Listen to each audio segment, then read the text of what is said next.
Hello, hello, hello, and welcome to another One Piece manga read along where, I'm reading past where the anime has adapted, since the anime is currently on a 6 month break, but I think we probably have about 5 months left. Today I'm going to be reading chapter 1102, 1103, 1104. But before we get started with today's chapters, I wanted to just share something. It's relevant to One Piece, but not relevant to the current content, this chapters. So I told you before, I'm just very, very slowly moving my notes because when I started watching One Piece, I made a lot of notes, right? Because how it worked was I would react to the episodes, then I'd mostly take a break, um, write out my thoughts, and then do a review, or I would write my notes while I'm editing the video. So yeah, there are quite a few notes, and I thought there were some interesting notes that I was while I'm moving over my notes from Google Doc to a blog post thing, so that people can easily access it if they want to read something. Um, I think it was here, episode. My notes on episode 16, Protect Kaya, Usopp Pirate Gang takes action. So I was reminded about how good that arc actually was with, Captain Kudo as a villain and Kaya as a character. But not only that, there was a part here where I wrote about Django. Throughout the episode, I kept wondering whether Django is really not able to find the kids or if he's just delaying it all on purpose because he doesn't want to do this. I think I've come to the conclusion that although I I think he's scared of Kuro and he's being forced to do a lot of bad things, of course I also can't deny that he's still a pirate. He's a bad guy, but I just didn't feel like I was convinced compared to Kuro, who's such a bad guy. Django just felt different. And the reason I bring this up is just because I think that it's really good writing. How very early on, with a character as relatively inconsequential as Django, he was never a convincing bad guy because I think in Oda's mind, he always wanted him, he was gonna turn into a marine later, right? So I think that's good writing because even side characters are pretty well thought out from their introduction, right? So what I mean to say is Oda didn't just decide eventually, hey, Django was a cool character, let me make him a marine so I can keep him around or something. From the very beginning, it was clear, I think, that Django he wasn't that level of bad guy. Maybe he got mixed up in the wrong crowd or whatever, but I don't know. When I was copying over my notes from the Google Doc to the blog post, I just found that that was quite interesting to me. And yeah, it definitely reminded me of how good that arc was and the character writing in general. It's just, even if we don't get to spend a lot of time with the characters, with a character, I mean, even in the current arc with Jenny and stuff, sometimes the characters we see for such a short amount of time, they add so much to the story because of how well they're written, given little time. So my point is, it attests to Oda's amazing talent. And I just wanted to say that. It's not relevant, but I wanted to say it. Okay, so this chapter is called Kuma's Life. I'm reading on the Shonen Jump app. Obviously, you can read on your version or with your manga. I have a lot of the physical copies. I would have loved to read to read. I would have loved to read from these physical copies, but I only have up to like give me a second.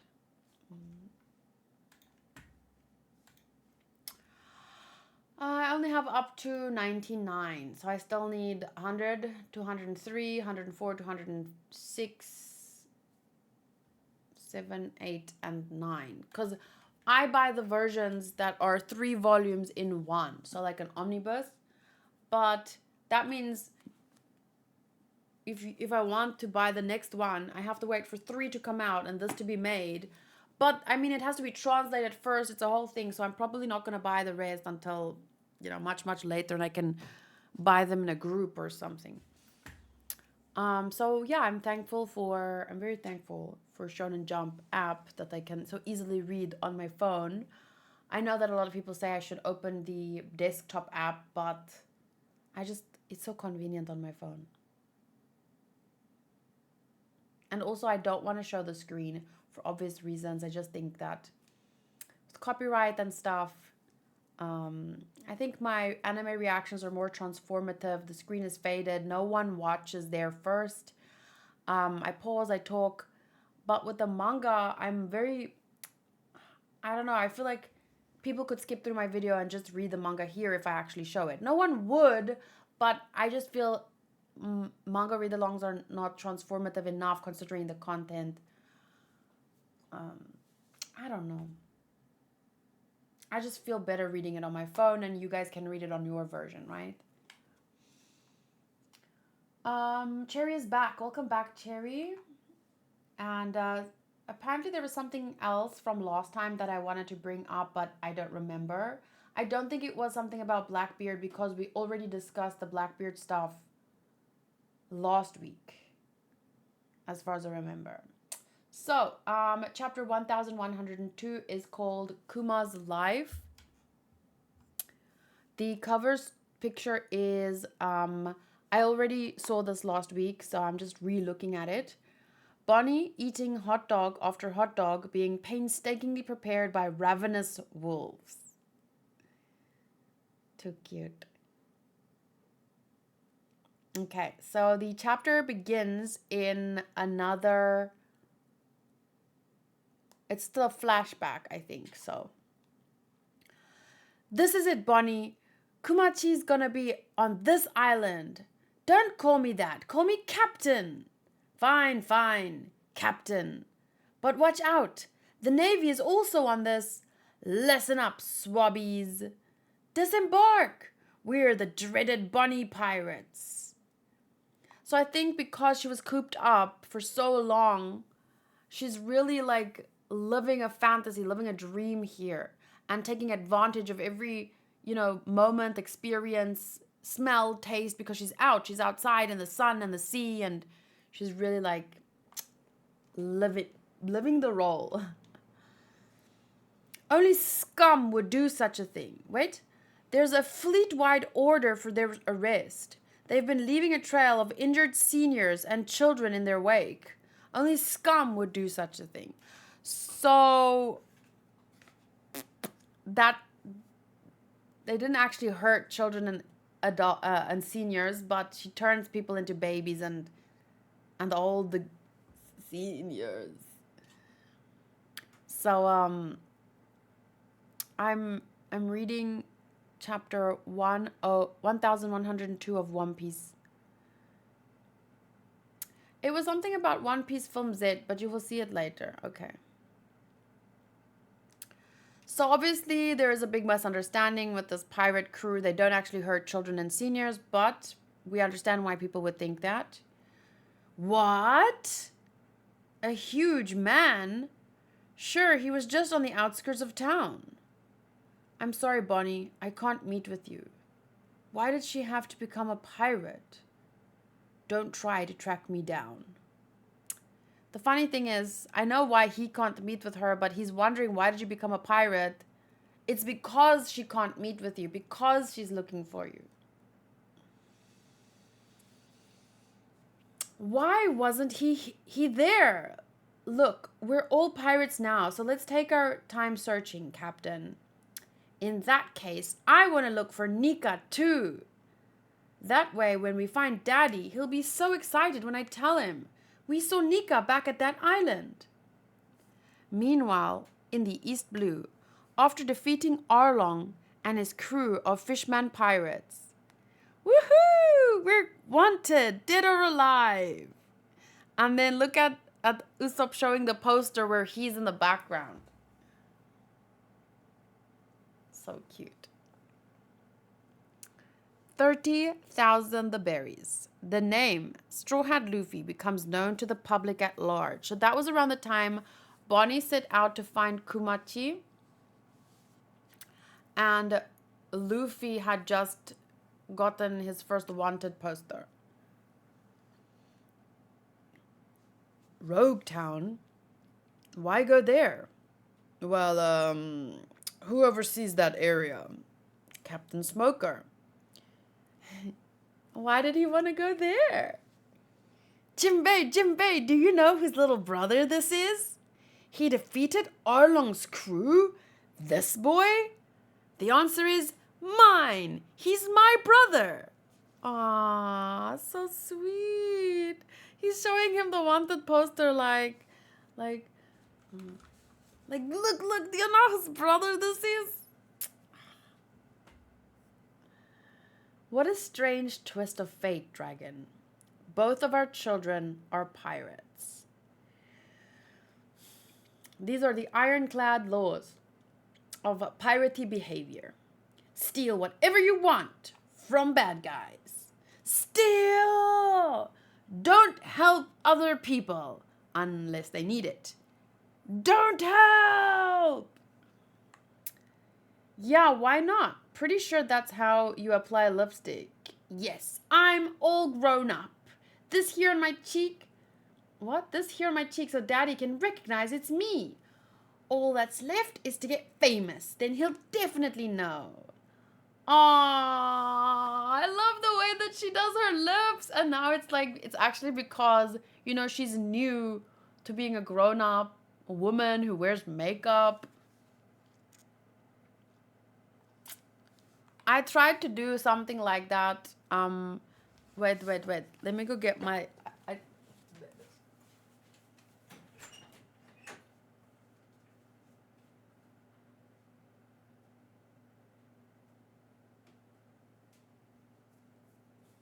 So back when Bonnie was introduced, I bought a top that looks kind of like the top that she wears. And I remember once or twice trying this kind of look where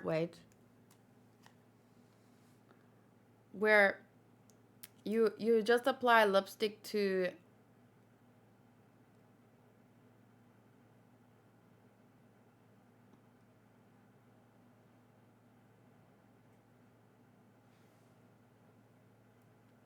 So what I tried to do was I tried to do this. Because that's basically how she does her lips. She's just like, boop, boop.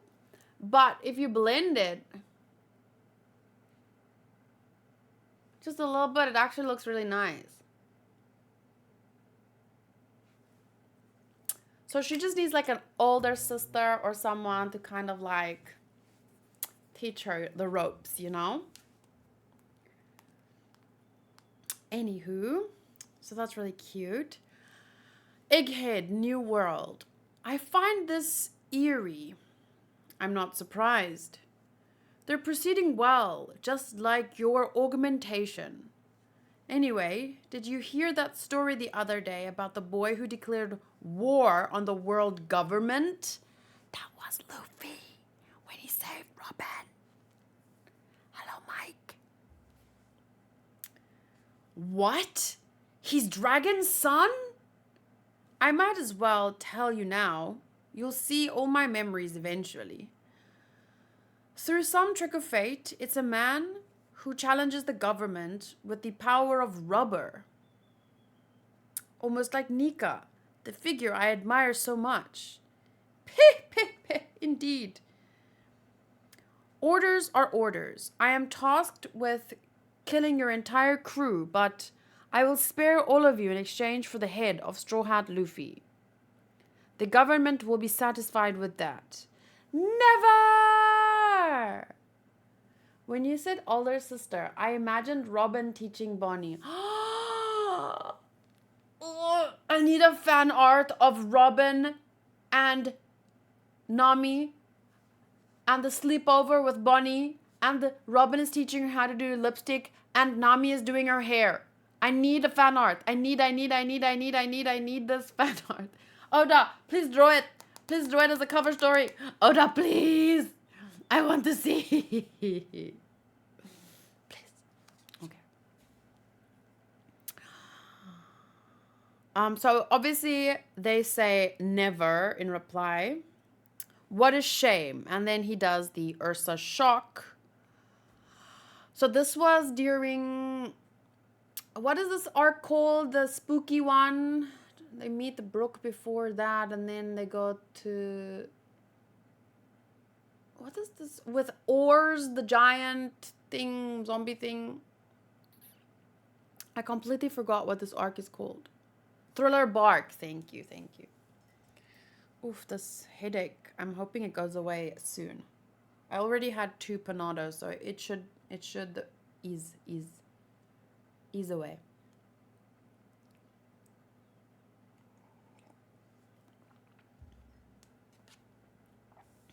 So then Zoro tells Kuma, Luffy is the man who will become king of the pirates. If you are truly taking his place, then you must accept his agony. Even I might pass out from this one. You have exceptional friends. He's your son after all, Dragon. Didn't we see that scene where we saw this in the anime at some point already, right? Where he says something about Dragon. But it was so long ago. Near the Shabandi archipelago, it's a mandatory summons of the 7 warlords. Refusing will cost you your title. And don't be dramatic. What is this about? There is to be a public execution of a bannerman of the new era. Portugas dies. And this means one thing is certain. There will be war with the Whitebeard pirates. A war with Whitebeard? I will be there by the day of the execution. Shabondi Archipelago. Aren't my seconds here yet? I'm gonna run out of food. More pizza!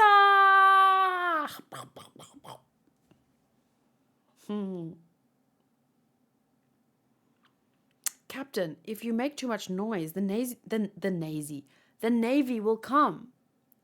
I guess this is farewell. Just look at what a rugged pirate you've become. Wait, is he watching her through the window?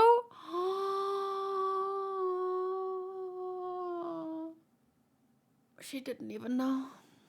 Bonnie. Sad. I can probably close this. Although I would really like to have something here in the space eventually. Noisy and Navy? Nazy. That's probably what my brain did. That's really sweet. Kuma was watching her all along. Keeping tabs. The pirates attacked the celestial dragons. A battleship is coming from Navy headquarters. The human shop. Ugh, doesn't that just sound terrible? Human shop. Who is it? What did they do to the celestial dragons? Oh, that was when Luffy punched that guy. Back into the manga. It is a taboo of the highest order. We're close to Navy HQ. It's suicide to attack one here. Them again? The Straw Hat crew. Was he protecting a fishman? Look, Straw Hat. That's an act of high treason, the likes of which none have accomplished in many centuries.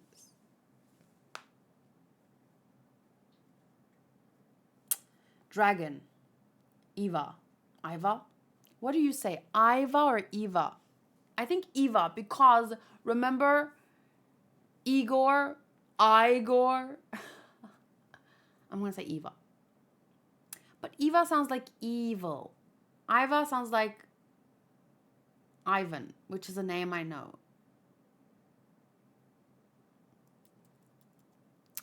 You say second one as if I'm going to remember which one I said first. Eva. You mean, I think you mean Eva. Dragon. Ivankov, please forgive me. Wait, PX1. What? Another one? Zolo, for vanishing without a word. I will leave behind the mark of my existence in Bonnie and the future of this boy.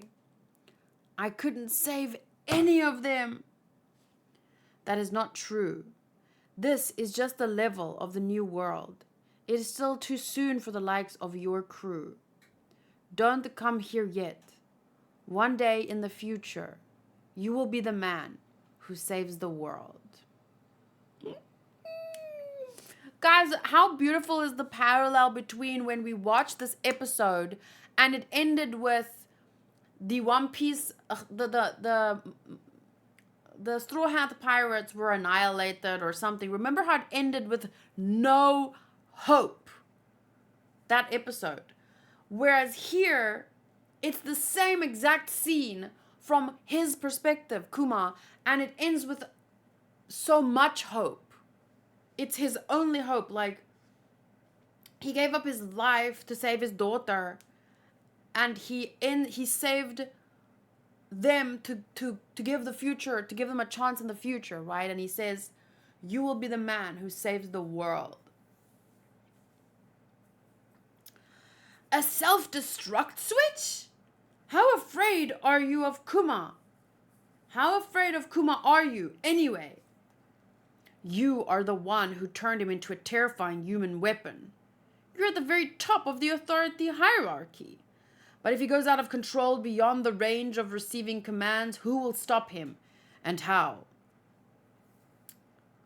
Don't argue with me, Vegapunk. You're just a lowly hired scientist.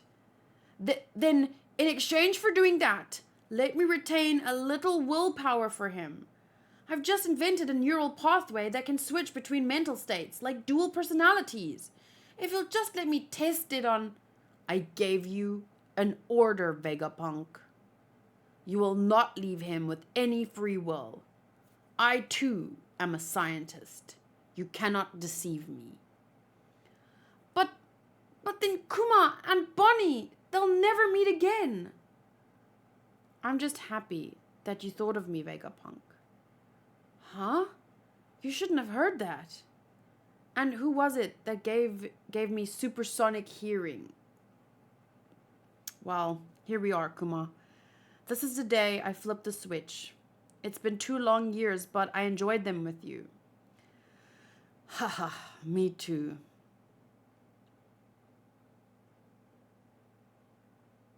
So the last thing that he did with his free will was see his daughter one last time. Not meet with her, just see her and save Luffy and the others. That's more or less like the last real time he used his freedom in such a great way, right? I mean, he was part of the revolutionary army. Even though he gave up his life here and he couldn't keep fighting, I think he made one of the biggest choices for the eventual revolution of the world, right? So even if he couldn't fight anymore, he made a difference.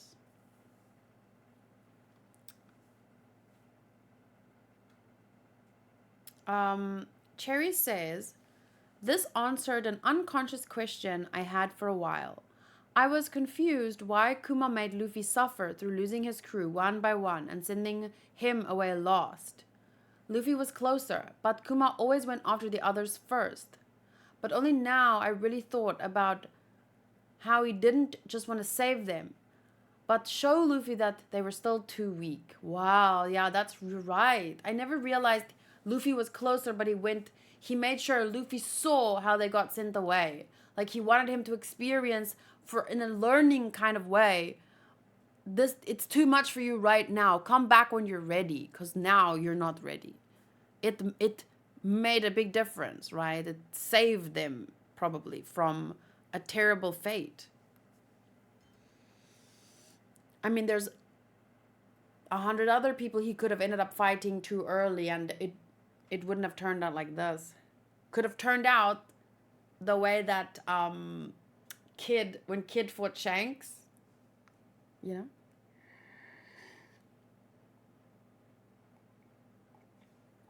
I just mean there are certain, you should know when you're not ready. Yeah. So yeah, he did Kuma's interference, Kuma's role in the story, I should say. It is, how to say, the story wouldn't be what it is without him.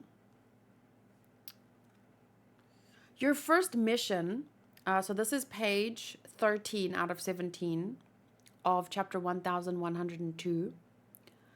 Your first mission seems like it'll involve fighting against the Whitebeard pirates.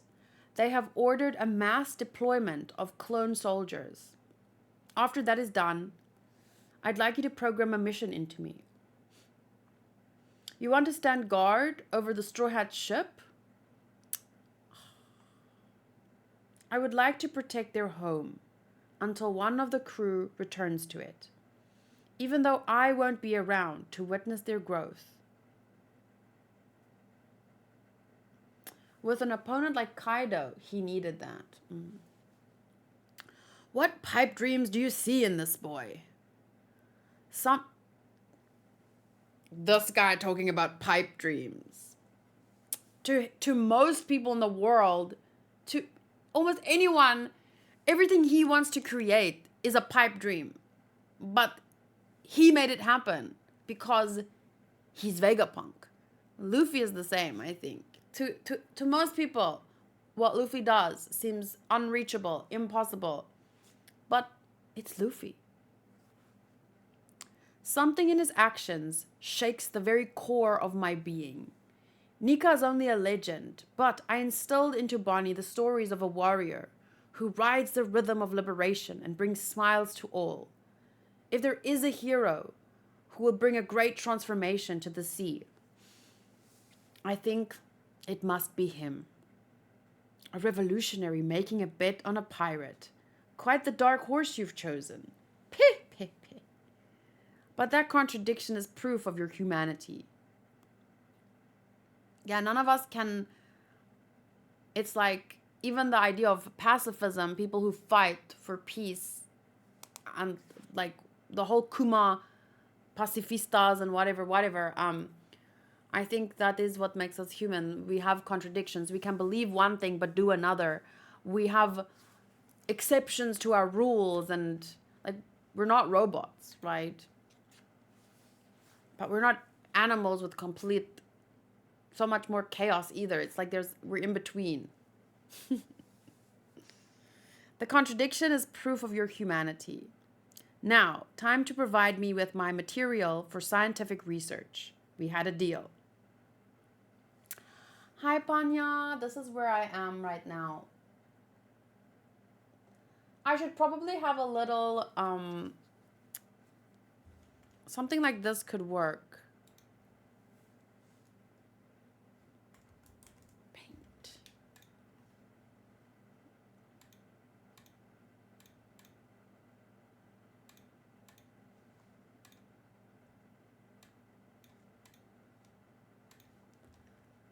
Chapter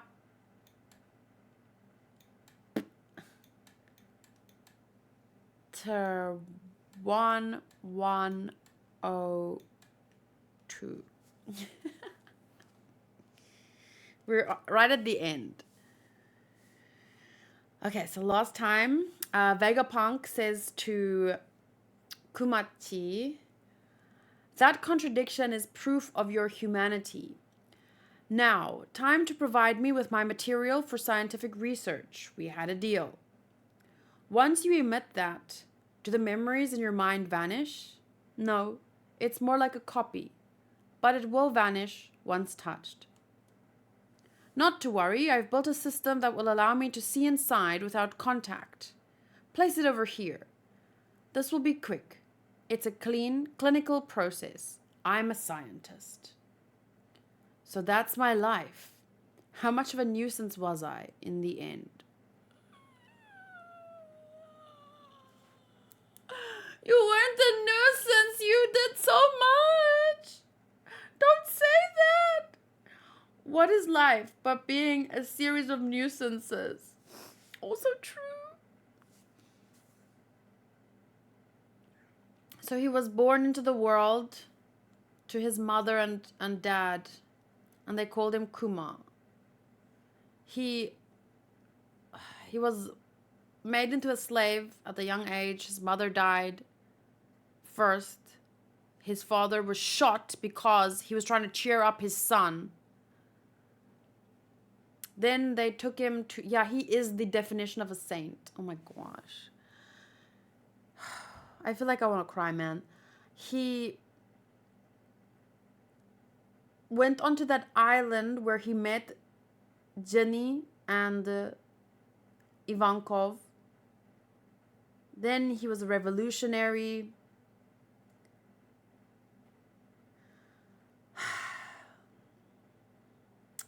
Jenny asked him to marry him, but he didn't want to do that for her sake.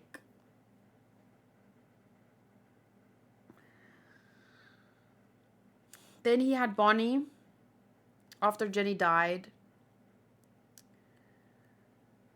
And then he was running his whole life, running. And Vegapunk finally told him she'll survive, Bonnie. Him stumbling after Jenny and Bonnie picking him up from his stumble. Oh, that's sweet. I didn't even notice. You're right. Because he's running, and then he stumbles after. But then, oh, I screenshot it. So beautiful.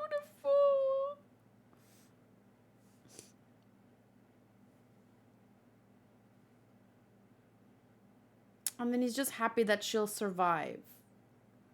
Your death is a nuisance to every person who's ever known and loved you. Listen to me, Kuma, and listen good. You are a hero to Bonnie and to us all.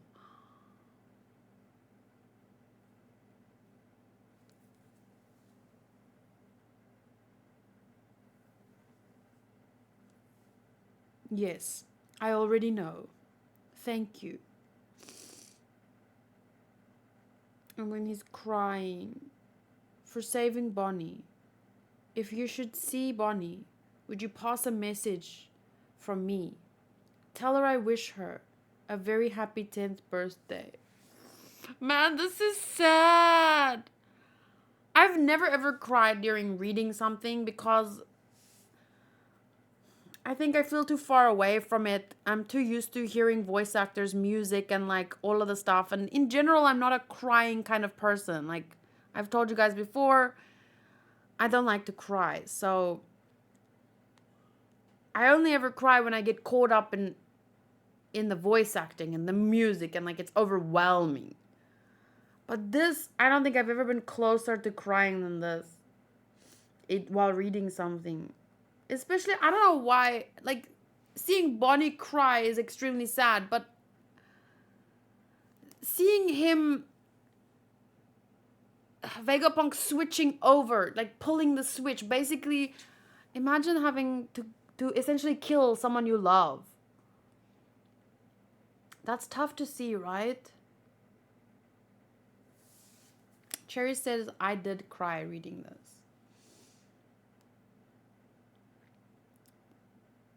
I don't think I've ever cried reading something. Not even when I read the last Harry Potter books. And I was very invested in that and I was very young. Well, I mean, younger than I am now. Yeah. Man, the Kuma's a saint. And dying with a smile on his face. Just like Goldie Roger.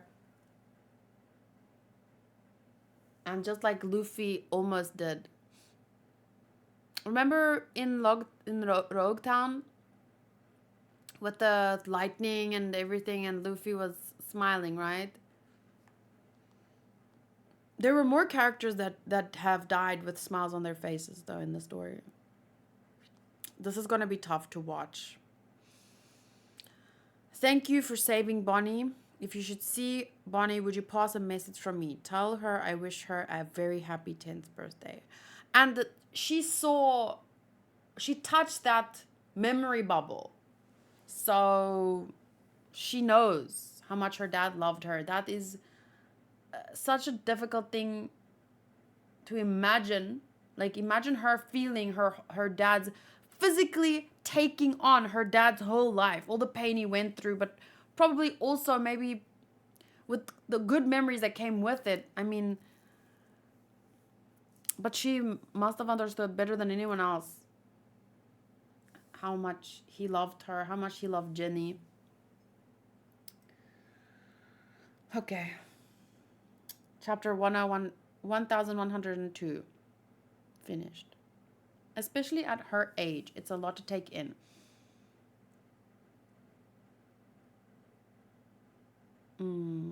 She has about 10 years of life experience, but she still has when she's an adult, in adult form, she still has the mental capacity probably to handle something like that at least.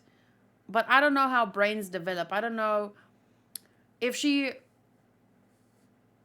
how her power works. Like, does it also, cause like you get born and you're this big, and then you develop, right? Not just your physical, like, outside body, but your brain and stuff too. It works differently at 3 than it does at 10 than it does at 25. So even though she has the life experience, yes, of a 10-year-old girl, I guess a 10-year-old girl that became a pirate. I still wonder about, like, how does a 10-year-old's brain work differently than a 25-year-old? Is a 25-year-old person, because of the physical brain, any more capable to handle trauma than a 10-year-old? Like, I'm just wondering. I'm not saying that one is better equipped. I'm just wondering, is there a physical thing that we can measure? Like, is there some consolation for me to just well, at least she was in adult form when she touched that bubble, right? So maybe she was, I don't know. It's difficult because sometimes, like, yes, the brain develops over the course of 10 years, but if you force it, like with her power, and it doesn't actually go through the processes of becoming an adult, does it really develop in the same way? It's very difficult. We don't understand how our power works. I wouldn't overthink it, but I'm saying it's interesting.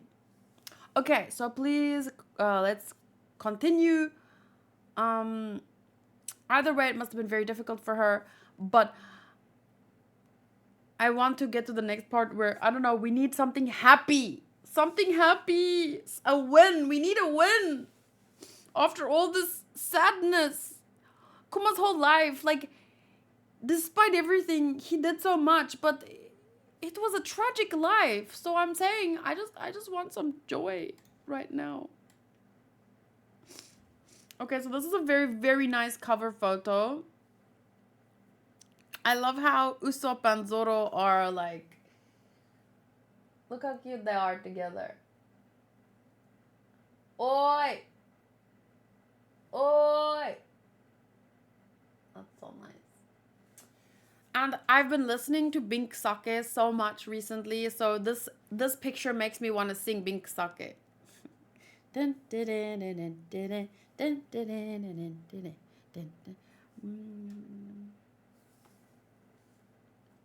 Okay, so chapter 1103 is called I'm Sorry, Daddy. Let me just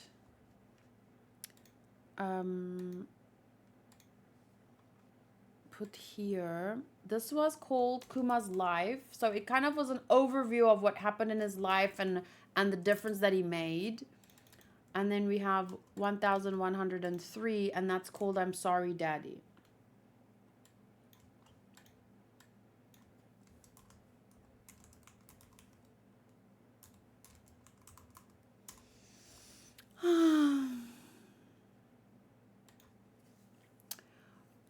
Bonnie, did you see everything? I did. Well, drat. I've broken my promise to Kuma. Oh, and then she becomes herself again, like her real age.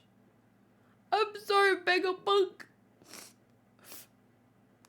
Oh, Oh, sweet.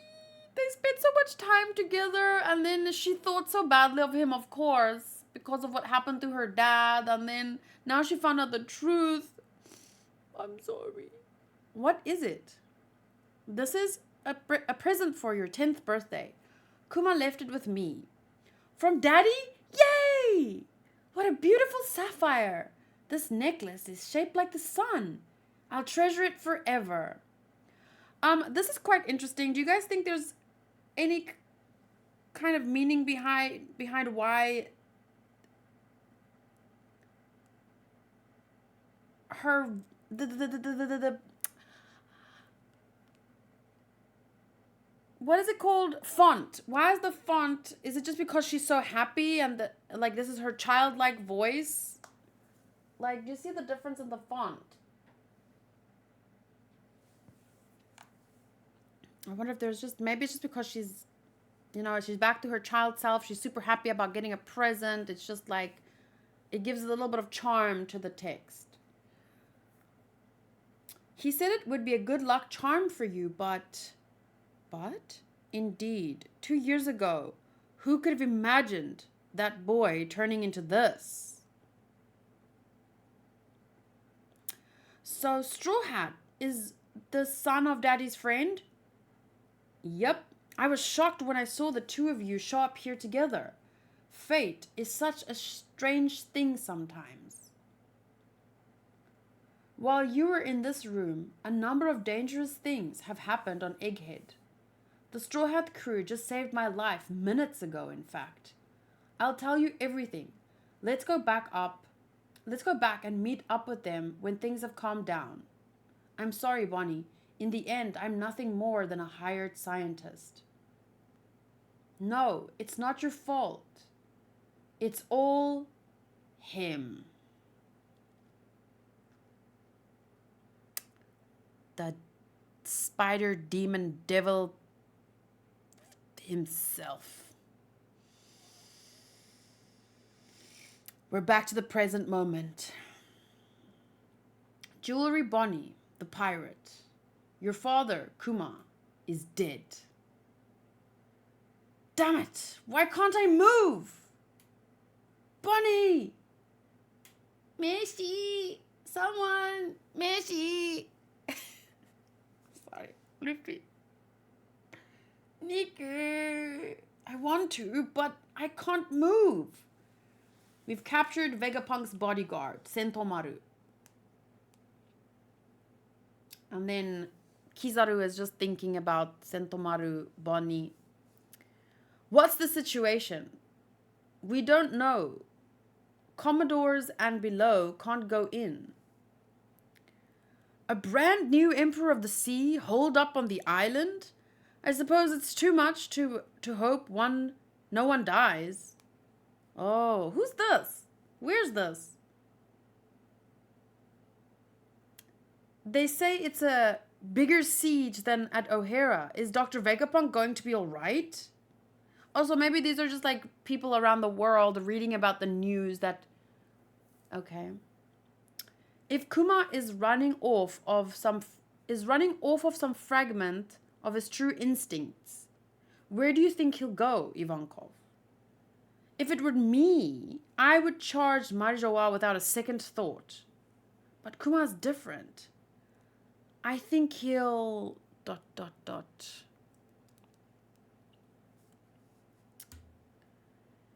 If I'm going to die anyway, I might as well take you down with me. Distorted future. Nika-like. Nika?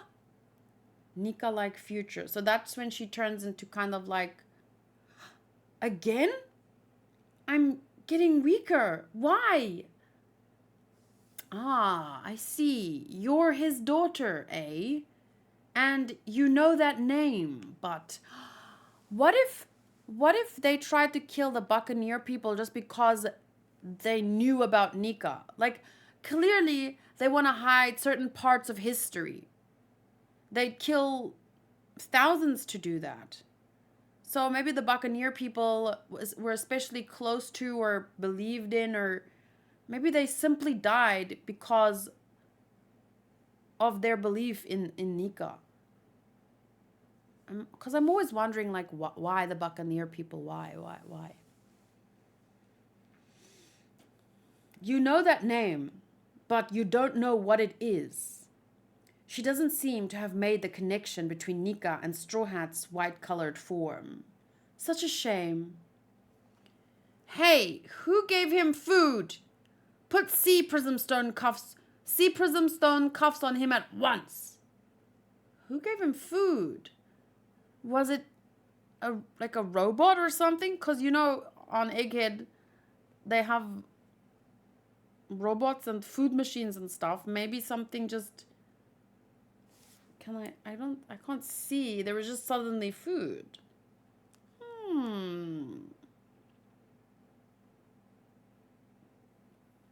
Okay, but anyway, Luffy is eating the food to recuperate. He needs the electrolytes and the everything. Seize him now! I can't use my age-changing powers on this old guy. How come? How can you use a devil fruit on the devil? It was an experiment to see if an infant incapable of eating solid fruit... Wait, what? I gave you that power, Bonnie. Fuck's sake. That's how she suddenly had it. It was an experiment to see if an infant incapable of eating solid fruit could be given powers with an extract. Another experiment. It was successful, but the fruit itself was worthless. Its powers might allow you to transform into any future, but the more you know of reality, the narrower your future possibilities become. So that's why it's a better fruit to give to a child who hasn't grown up and faced the facts of reality yet. Like, there's more possibilities, more hope. But now that she's taken on Kuma's whole life, maybe... You want to believe in Nika, don't you? Nika's real. Ever since the day my father became a cyborg that obeys your orders, I've been searching for Nika, hoping that he'll be able to free Daddy. And your current weakness is evidence that you've begun to think he's not real. Because she's seen, like, maybe... I mean, she's been through a lot, but Kuma's life was, like I said, a travesty, tragic, super tragic. So now she's experienced that. She's seen what he went through as a kid. She saw her mother die. She saw things that most adults don't have to go through in their own lives. So my point is, I can understand her doubt. Your father believed in the idiotic legend of the Buccaneers as well. He said to me, I want to save people like Nika does. Years later, I performed a chemical experiment on your mother, who was the 8th wife of a fellow in the Holy Land. It was a failure. Those blue blemishes showed up again. Again? Oh my God. Notes!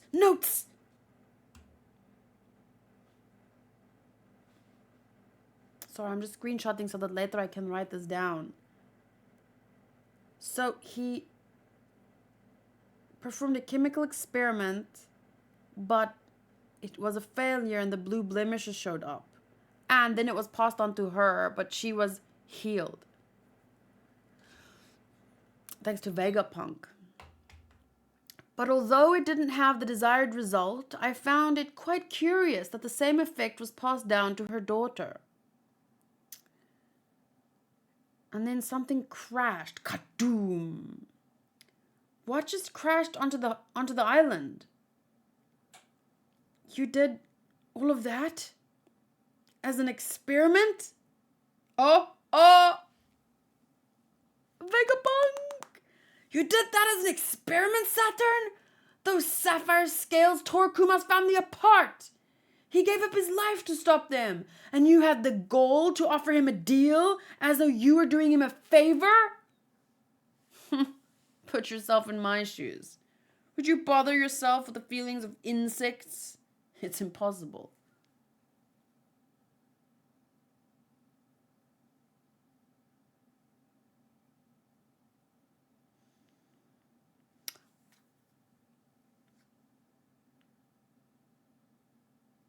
What annoys me about this way of thinking is that if you really see yourself as like, okay, I'm a human being and there's an ant, I don't go out of my way to step on ants, just FYI, but I get the premise, like, but it's nothing like that.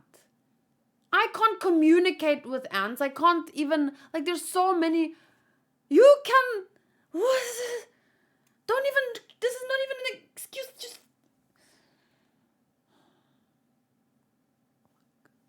I hate this guy so much.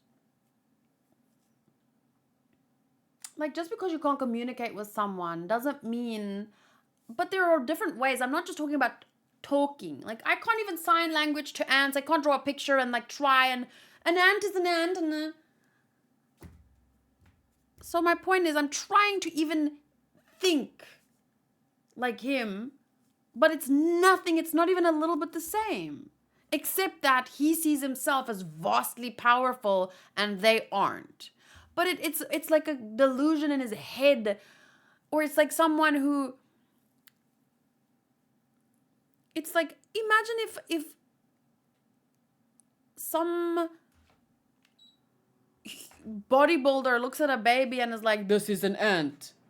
Squash. Like, it's that level of stupid. Just because you're stronger, that doesn't... Okay. No point in getting angry at insane people. Sadly, insane people with a lot of power is a big problem. But this is clearly insanity. Like, what level of delusion? Just absolutely dangerous delusion. Would you bother yourself with the feelings of insects? It's impossible. And even when it comes to like,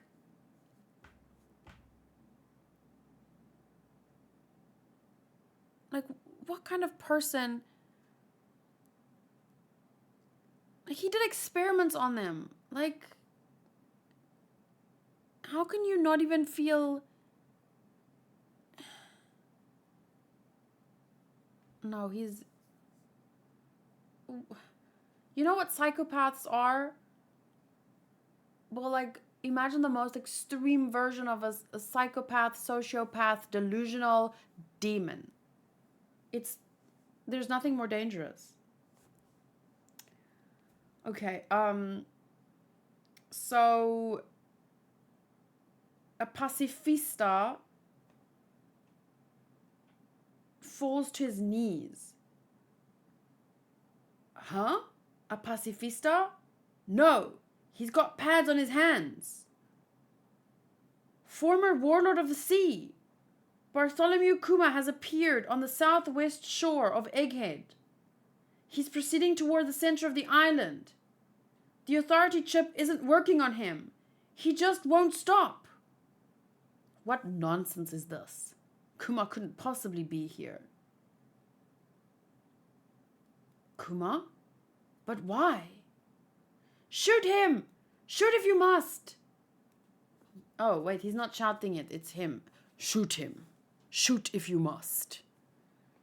Yes, sir! I can't even speak. So Bonnie is like incapacitated from fear, from sadness.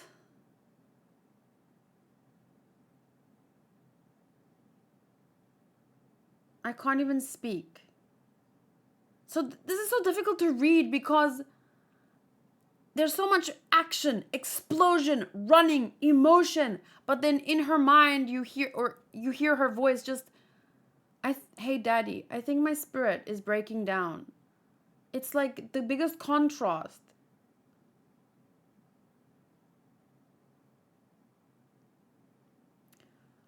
Fire! Give him every shot you have. Maybe it'll be easier if I just die. I'm sorry, Daddy.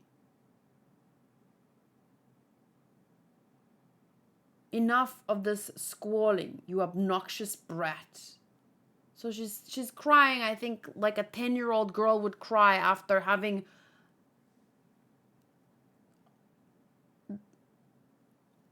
the worst.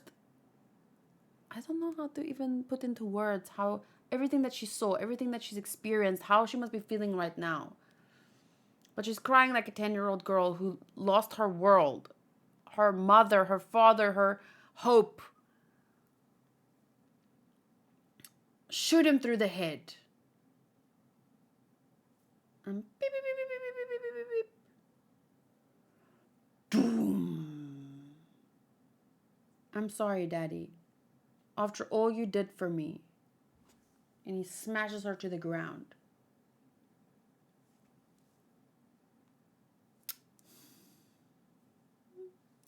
He made it. And that's him. That's really, really him. To the core of his being, without his free will. He still came for her.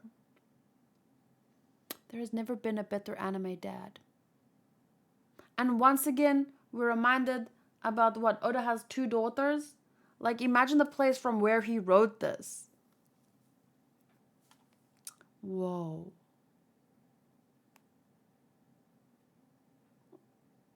She's so tiny.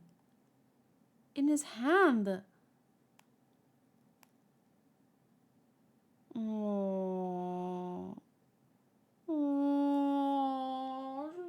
I can't even read this because it's like I can't bring this emotions to life.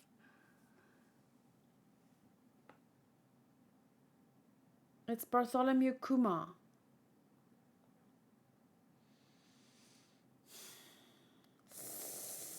And he stopped his demon. He's like a scorpion spider. And he stopped that. And then punch him back to the manga. Wait. If Luffy punched the celestial dragon back into the manga, what did Luffy do in the manga? Did he punch him like was it just a white page? Like he punched him back into Oda's mind? Like, how do you understand the joke? Like, if in the anime you get punched back into the manga, in the manga you have to get punched back into non-reality. So that's what I'm hoping happens to him. I don't even have to see, like, I want to see his face being smashed in, but then I wanted to go to a page where it's just white, as if he never existed for a brief moment. A world where he never existed. What kind of life would Kuma have had if this guy never existed?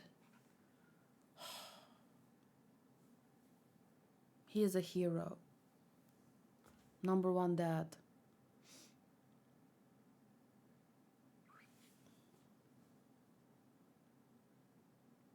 I'm so sad that he didn't marry Jenny, but I understand why. I wish they had more time.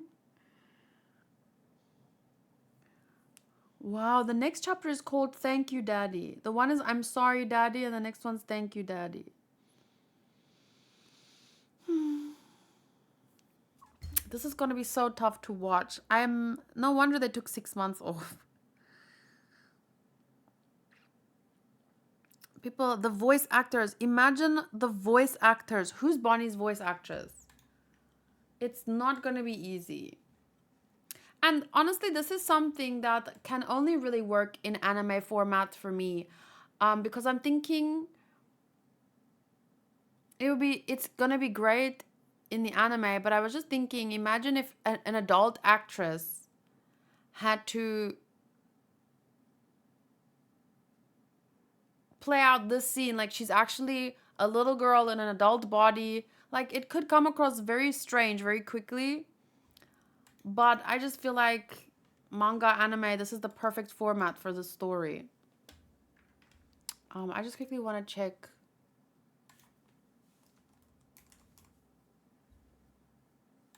Jewelry Bonnie. Her voice actress is Reiko Takagi. I haven't seen her as a lot of characters. She's also... Is this that guy's wife? With the baby and the... Wow, I don't really know her as many characters. Reiko Takagi is a Japanese voice actress and narrator affiliated with Sigma 7. She's obviously done more characters. I just limited it to characters that I would know. But yeah, not many that I know.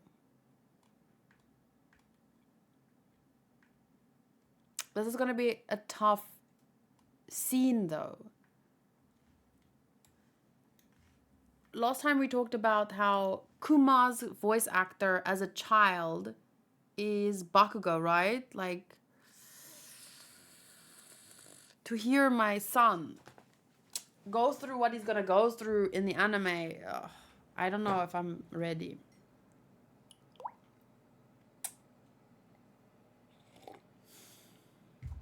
Okay. We continue with chapter 1104. This will probably be the last one for today. I'm not making notes because I don't want to ruin the flow of reading right now. But at some point, I would like to make some notes. I mean, especially about what this Saint Saturn guy did. The jewel illness. It was an experiment, and he was the one that gave her the fruit as an extract to test if it would work. Okay, so the cover picture here on this chapter is... you guys are welcome to share how you felt the first time reading this. I feel like I started my day with this freaking headache that hasn't really gone away, and now I have a heartache on top of that. As much as I love One Piece, and I do, I really need a win, cause I don't want to start my December with such a sad... Please, I need a win. But we know that, I mean, just the fact that he came back, despite having his world taken from him, that's a win in and of itself. Like, it shows the prevailing spirit of humanity, you know? Of humans. I mean, it's like, we can understand how Bonnie must be feeling and how many people daily want to give up because life is just too fucking overwhelming sometimes. But then you look at someone like Kuma and you look at the people trying, and you want to be like that. Like, man, if I can be this kind of parent, if I can give even one person a little hope, it's like, it'll be like a ripple effect, right? Eventually, I think that part of the human spirit will prevail over people like the Saturn guy, because there are people like that. Conspiracy theories, whatever, but there are people like that. No, I don't think that they have giant spider scorpion legs, but their soul looks exactly like that. You get what I'm saying? Tiago says that's part of the twisted mindset where they can't tolerate anyone standing up to them, like Nika and the Buccaneer people. By the end of the chapter, I felt there was 5 people in me cheering for Kuma when he was going in to punch Saturn. Yes. Let's see him punch Saturn. I want to see it.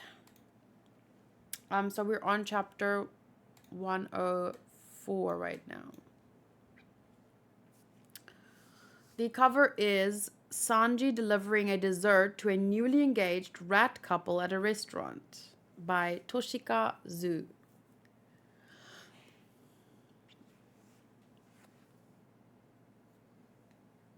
The Buccaneer Boy. Your only options are slavery or death. Your mother's dead, son. But I think she's better off that way. Because what else can you say in that moment? I'm so happy. I'm sorry, Kumachi. I'm dying. It won't be long now. And then Bonnie. Oh my god, can you guys hear Honku sneezing? Shame. He's been sneezing the whole day. So we're basically getting like a little build up, I think, to the moment the punch lands. So Kuma winds up and we just get like another overview of his life and then the present.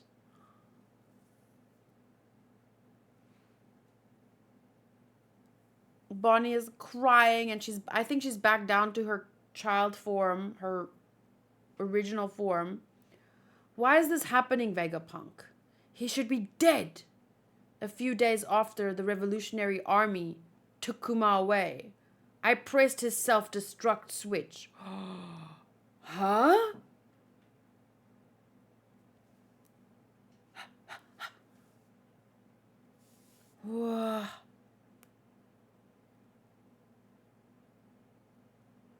That's what I wanted to see. That's what I wanted to see.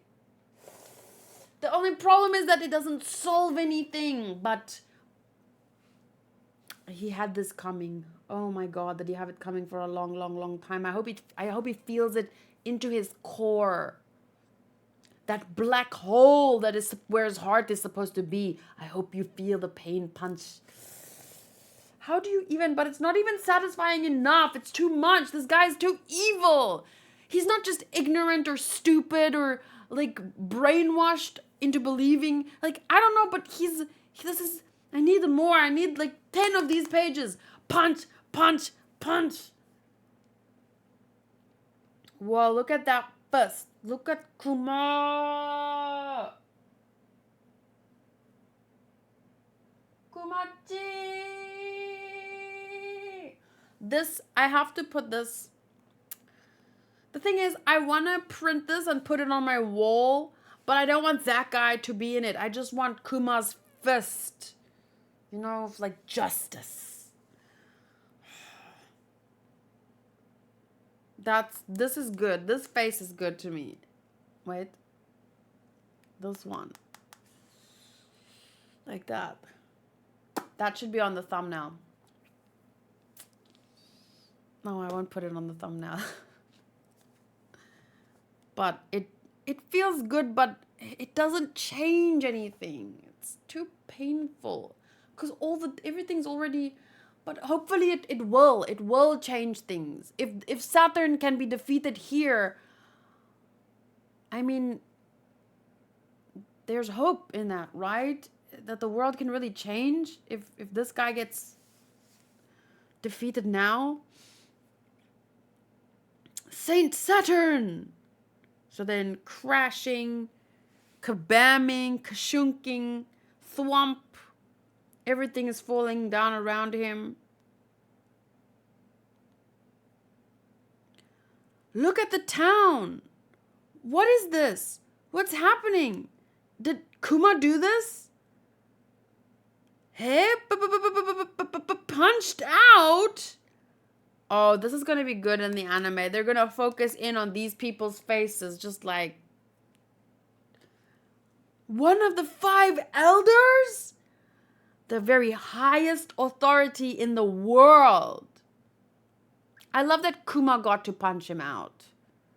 Luffy got to punch that celestial dragon back then, but more than anyone, Kuma deserved to punch this guy. The guy that killed his wife, the guy that cursed his daughter, the guy that gave him this deal in the first place and took his free will after...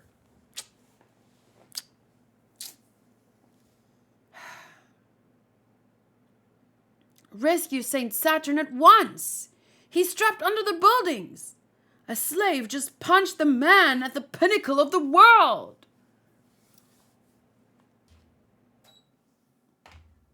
This is a historical atrocity. This is monumental. This is historical justice. This is the times changing, bitch. I pulled back there at the end. I felt like I want to say it, but then I went like, I don't want to lose myself to my anger.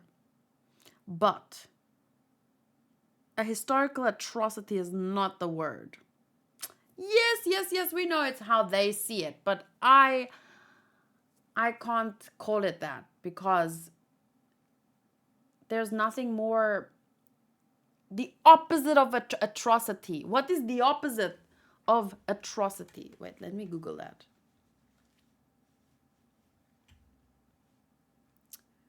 So, an atrocity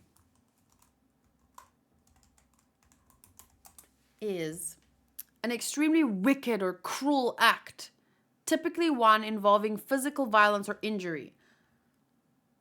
A historical atrocity. I'm sorry, but that guy's life is a historical atrocity. His existence, everything he did was a historical atrocity. Him getting punched for it is not. Now, atrocity antonym. It is... what is the opposite of atrocity? Benignity. Righteousness. This is historical righteousness. Yeah, Cherry, you said it. Historical righteousness. History being set finally back on the right track. Finally, I can move again. Bonnie, are you hurt? Now's our chance. Take Bonnie and let's move on up. Escape is our only goal. What happened?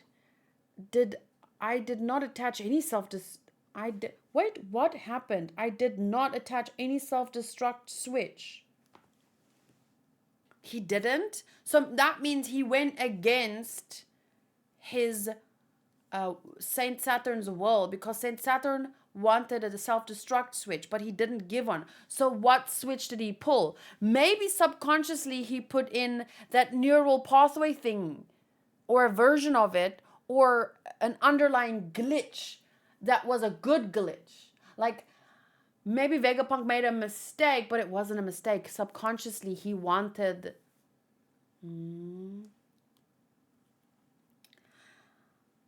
I did not attach any self-destruct switch. I knew that if I helped turn you into a bomb, they would inevitably use you as a suicide weapon. But I upheld their conditions in the end. I attached a total shutdown switch to you. And now that it's been thrown, you should be in a total vegetative state, without the ability to act on your own free will or even carry out orders. There is no reason he should have sprung into motion, and no logical, scientific basis for his arrival at this island where Bonnie is, because love transcends logical, scientific things. That is like...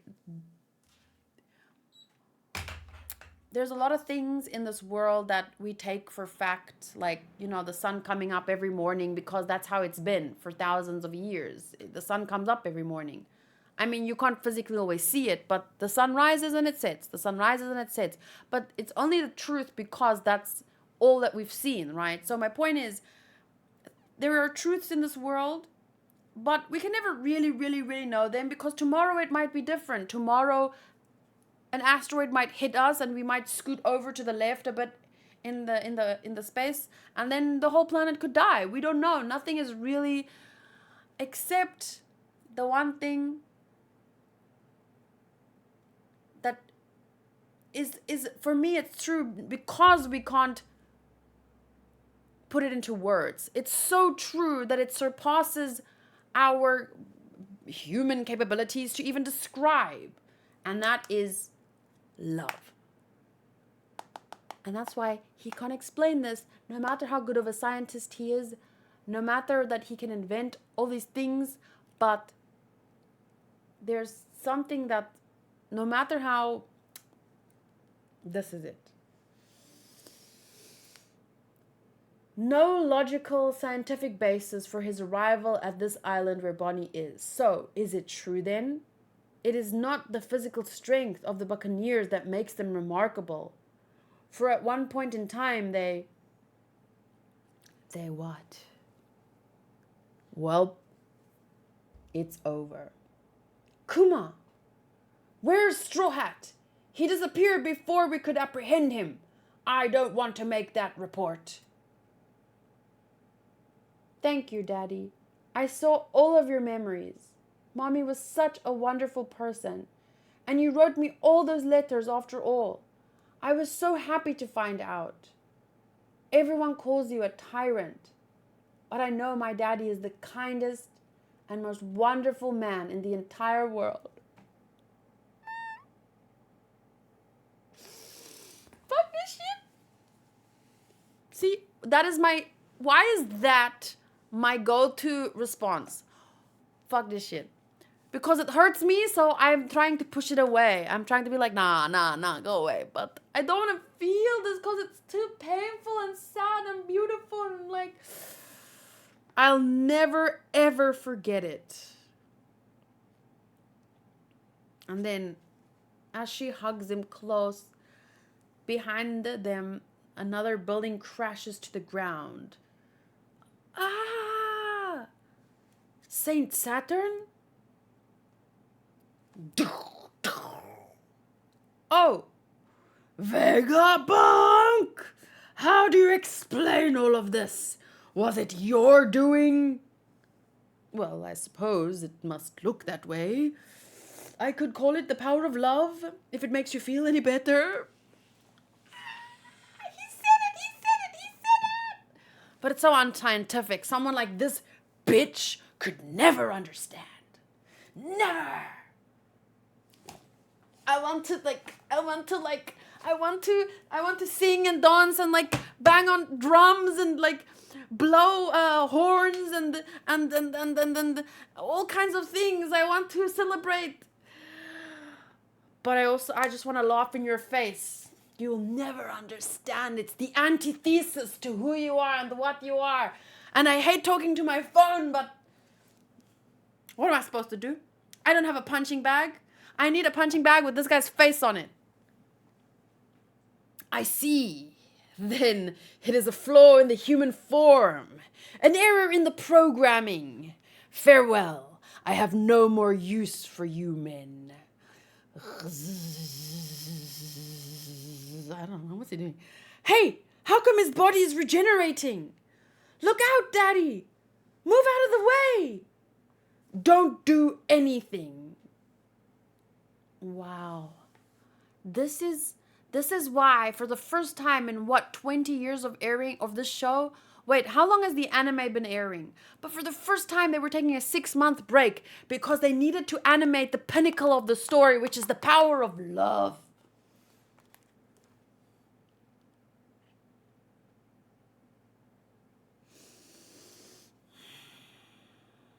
Anyway, so Sanji is the first one to lay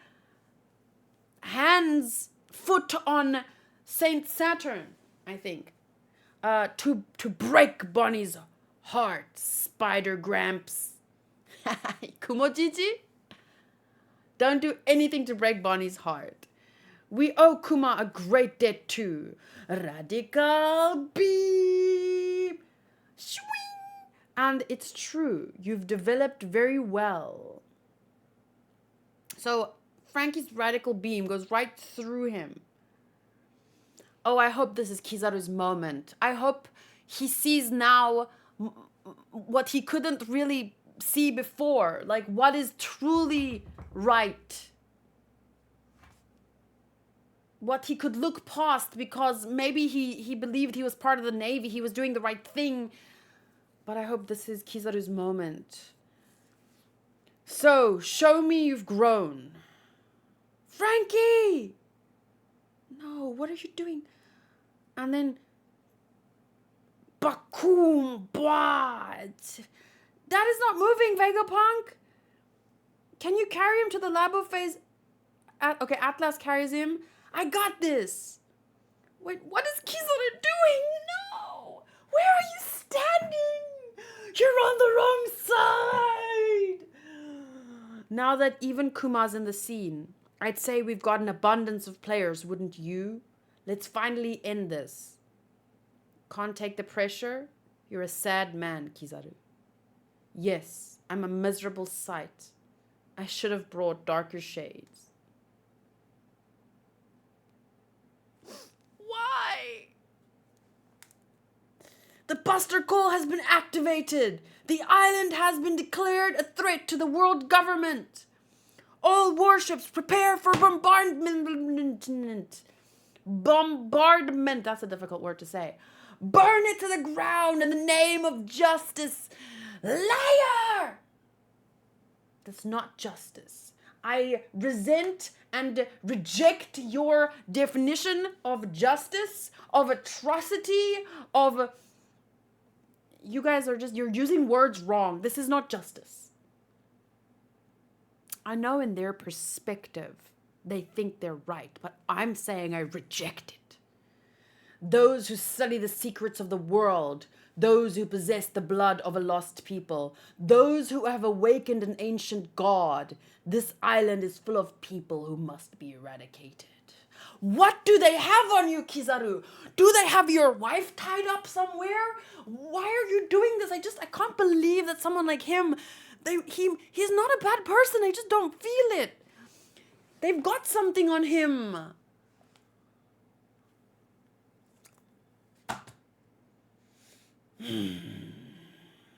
Those who have awakened an ancient god. This island is full of inconvenient people who must be eradicated. Isn't that like kind of linked to what Vegapunk said before about life being... Because Kuma said, I hope I wasn't too much of an inconvenience or something. And then Vegapunk said, but isn't that what life is? A bunch of inconveniences. And now he's like, this island is full of inconvenient people. I am shaking. I am shaking. I want to punch. He deserves more punches. One punch wasn't enough.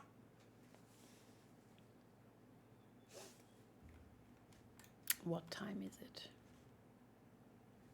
Almost 4 p.m.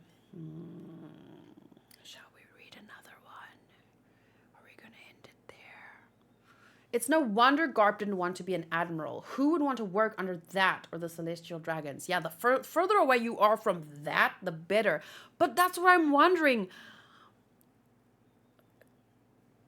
What is Kizaru...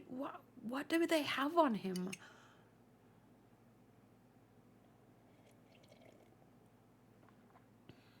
Because I can understand you want to be part of the Navy, you want to protect people, but sadly, once you get there, you realize that the people you work for they're not really justice. The justice that you thought you were going to work for, that's not who they are. So then, okay, Garp didn't want to be an admiral, but he still fought for his sense of justice. He still did what he could. And Kizaru became an admiral. Maybe he thought he could do more, but now it's like he's obeying them, even though... What? Why? How? What are they... He's better than this, but it's like they have something on him. He said, those who study the secrets of the world, those who possess the blood of a lost people. What if that's...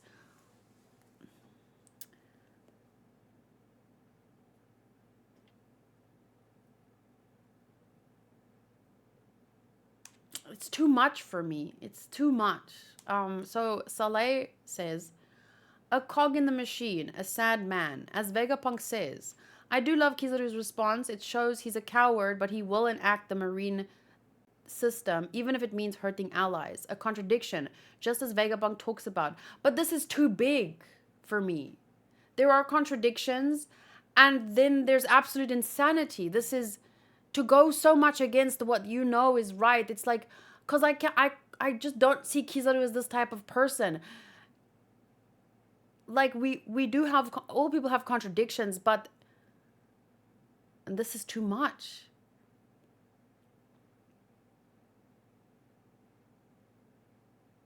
It's a step too far. It's like, we can contradict ourselves, but we can't,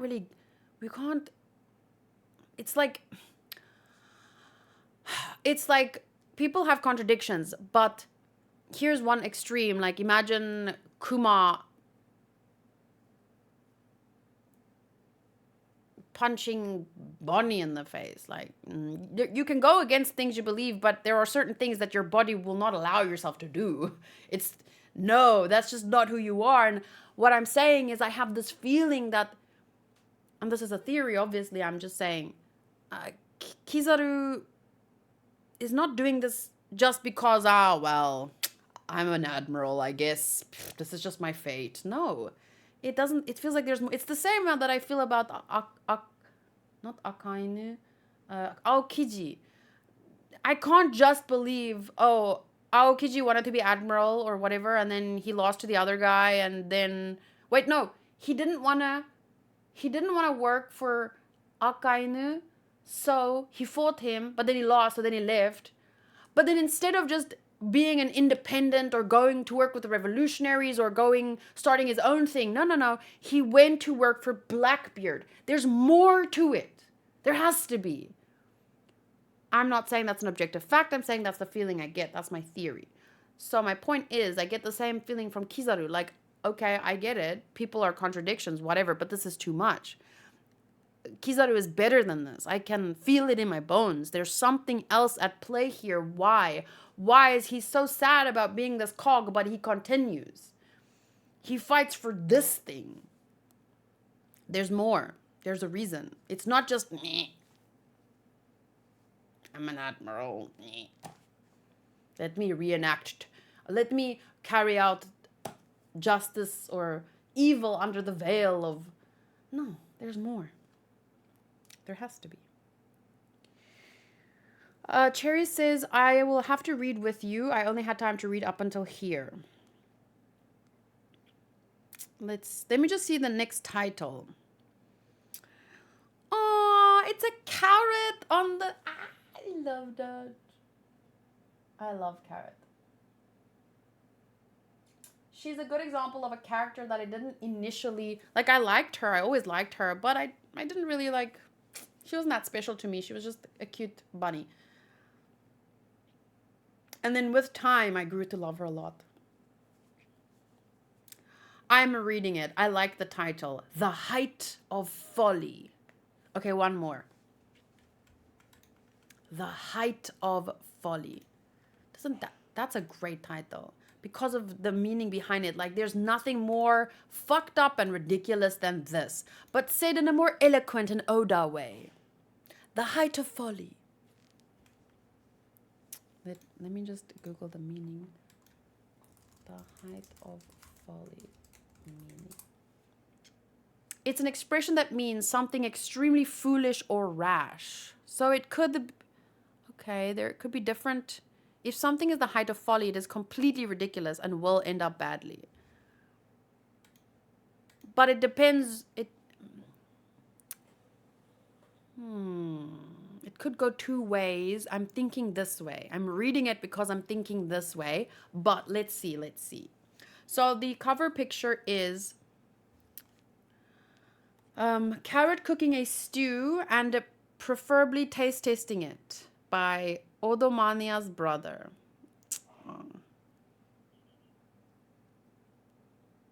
Nekomamushi. Nekomamushi no danna ni. Okay.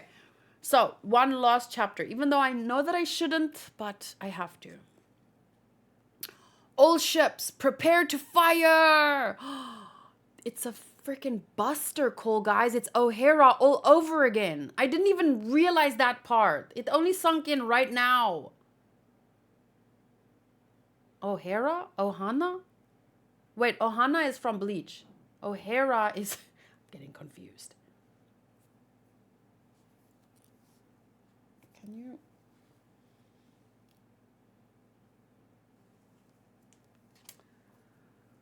All sailors, leave the island. Retreat to your ships. What's happening in the center? No idea. Just follow orders. Saint Saturn, Admiral Borsellino, hurry to the ship. Kizaru and I will remain on the island. Begin the bombardment when the ships are ready. Huh? But... Go. Yes, sir. I thought my life was the only thing you wanted. Wanted, Saint Saturn. Egghead is packed with the fruits of the latest research in every conceivable field. Destroy it and you'll set the state of scientific progress back by 100 years. Call off this buster call, as if he cares about the state of scientific blah, blah, blah. He only cares about having the strongest weapons in their arsenal.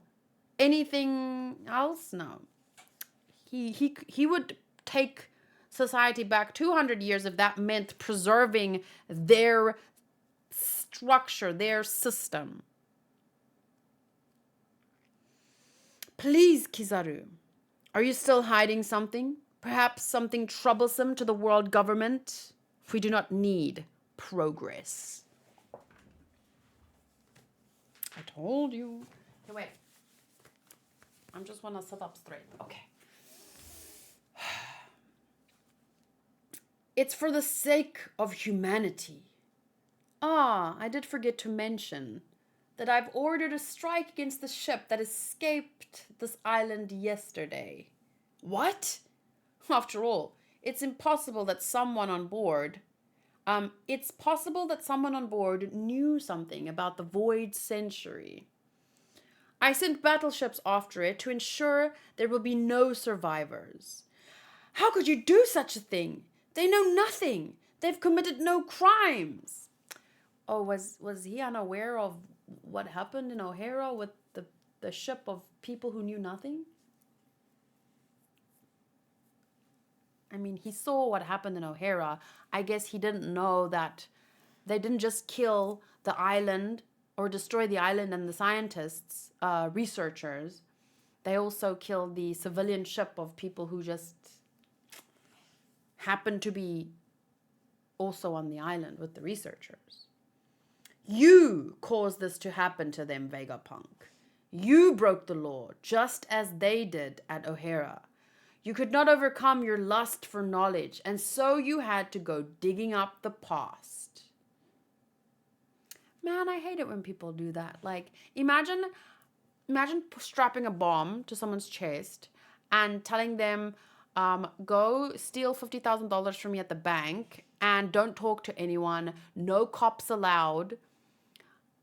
And then they go and you have the bomb thing in your hand, and then they ask someone for help, and then you kill them and you're like, well, it's your own fault.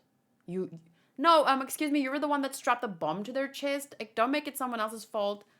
You're the one who dared to learn. No, you're the problem, but okay. I guess in your world, in your delusional world. Jeez. Can you guys hear Honko sneezing? I feel like I counted 20 sneezes in the last hour. Shame. Pacifistas. Talking about me. Yeah, I said I think I counted 20 sneezes in the last hour. Not really, but it sounds like you've sneezed 100 times today. I feel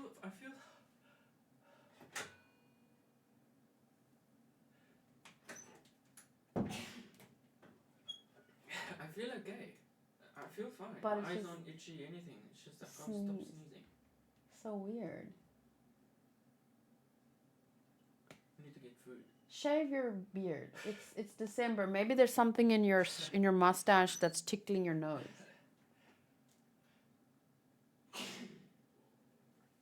Oh, we need to get food. I'm a compulsive sneezer. Mm-hmm. Hi everyone. My name is Hanku. I'm a sneezaholic. Hi, Hanku. Well, I guess you can't bry Why not? because you're sneezing. So what? Okay, well then bry You some. want like What? chops? Well, Rookies? You decide. I don't know. I'm not gonna make. I don't. And a salad. Huh? Salad. No, regular salad with. Just get one of those salads. Or you're gonna Woolies Dash. Yeah. Okay. Bye. I'm reading very important, life-changing things, and it's about the power of love, Hanku. Good. We good? We good. Yeah, I was hungry earlier, and you took very long to bring my food, and that. But we good. Do you want some? An iced latte would be nice. A drink? Iced latte. Thank you. Okay. Someone must be talking about him behind his back. Is that what it... Anyway, he was asking, are we good? Are we good? Because earlier I was super hungry and I asked him for some chippies and like a snack. And he took 20 minutes. And then I was hungry. So I went downstairs to get it myself. And then he was saying, oh, I was busy doing this. And I was like... And then I opened the fridge. And I don't know, remember what I looked in there. And then I took my snack. And then I closed the fridge. And I was like, thank you for my snack. Bum, bum, bum, bum. Anyway, so... You broke the law just as they did at O'Hara. You could not overcome your lust for knowledge. So this was where I ended it. And we're turning the page now.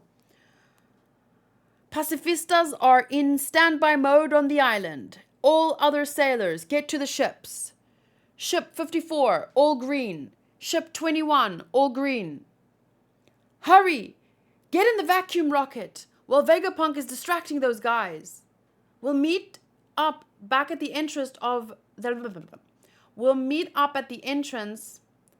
The back entrance of Labo Phase. Got it. Sanji, what about Vegapunk? Don't worry, Bonnie.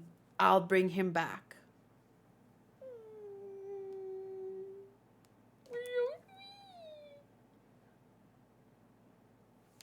What?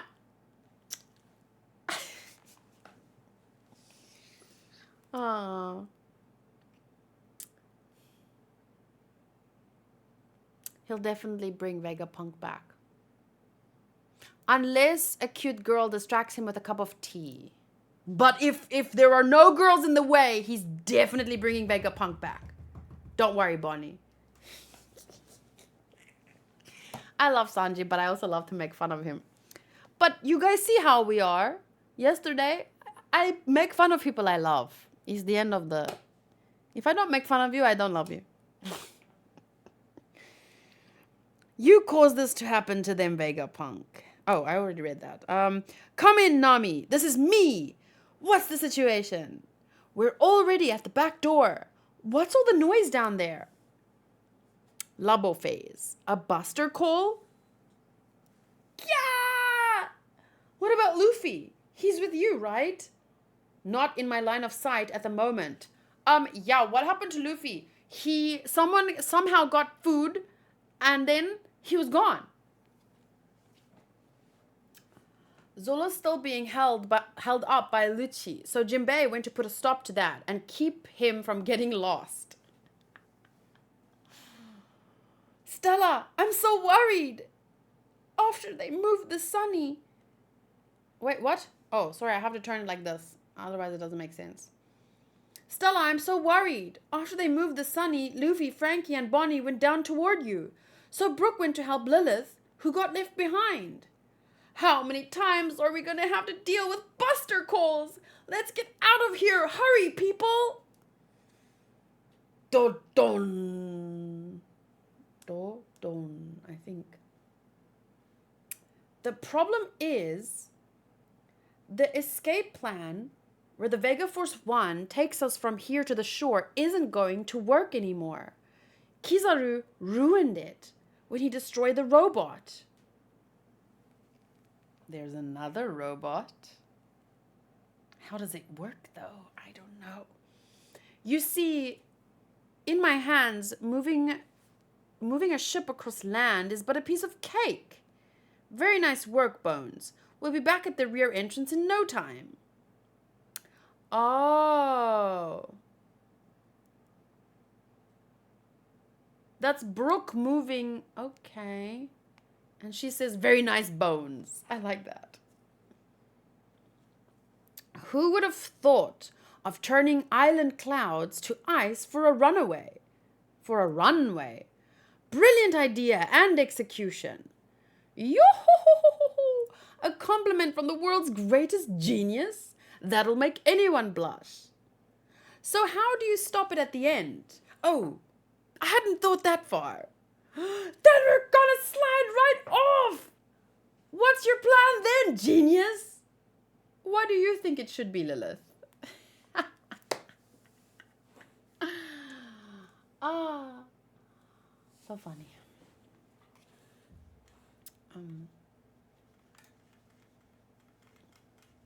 Where's my mouse?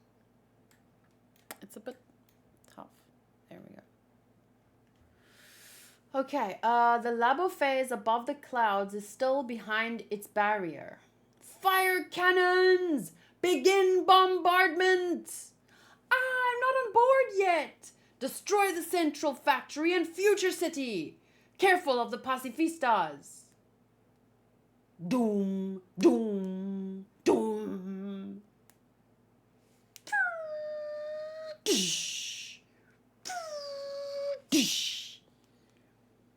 And then poor Vegapunk, he's looking like this is his life's work right here. This is Fabio phase. Next stop, Labo phase. Here we go. Vacuum rocket. Whoa. What is this? It's so fast. Estimated travel time, 32 seconds. And then Kizaru uses Amano Murakumo sword. And what did he slice? The tube? Damn it, Kizaru! Hang on, Bonnie. I'll save you. Pacifistas. Shoot down Bonnie and Kuma. It's just exquisite. The daughter he gave his life to save, killed by his own clone. A fitting end for the insect she is. It is the height of folly. No, bitch, this is not the way I wanted it to go. You are the height of folly. That's what I want. When I heard you'd become a pirate, Bonnie. Wait, stop going. When I heard you'd become a pirate, Bonnie, there was one awful possibility that flashed through my mind. That the Navy might order the pacifistas, taking your father's form to shoot his own daughter without realizing the irony, like they care. Hey, that's Straw Hat, right? Can't eat anymore. Can't move. Capture him! He's one of the 4 emperors! We failed to destroy the escaped ship. Must report back to Kizaru. Tell him they went to Egghead. They went back?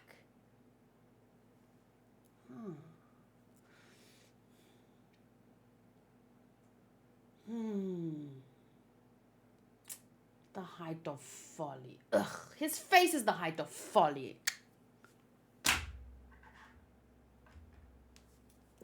But at least it seems like the tables will be turning soon. I don't know, what is the questions I'm left with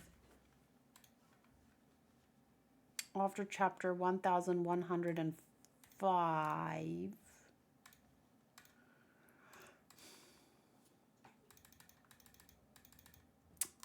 Seriously.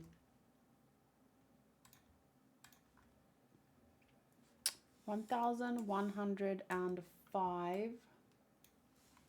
It's called The Height of Folly. I want to know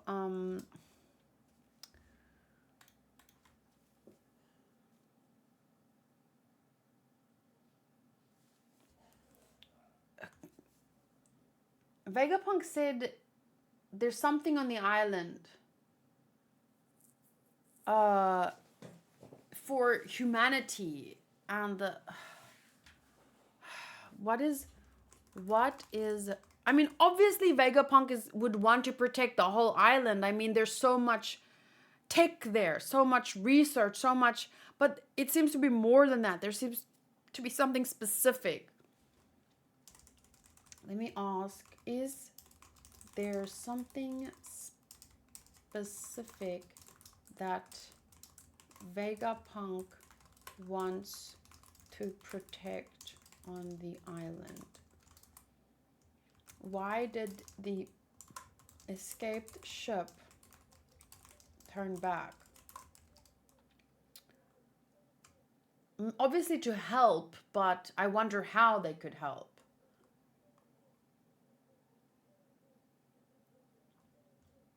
How did they defeat the Navy ship sent to destroy it? You definitely have Luffy's voice down. You mean his I'm full voice. That is because it's my voice in the mornings. I don't want to wake up. I have a lot of practice.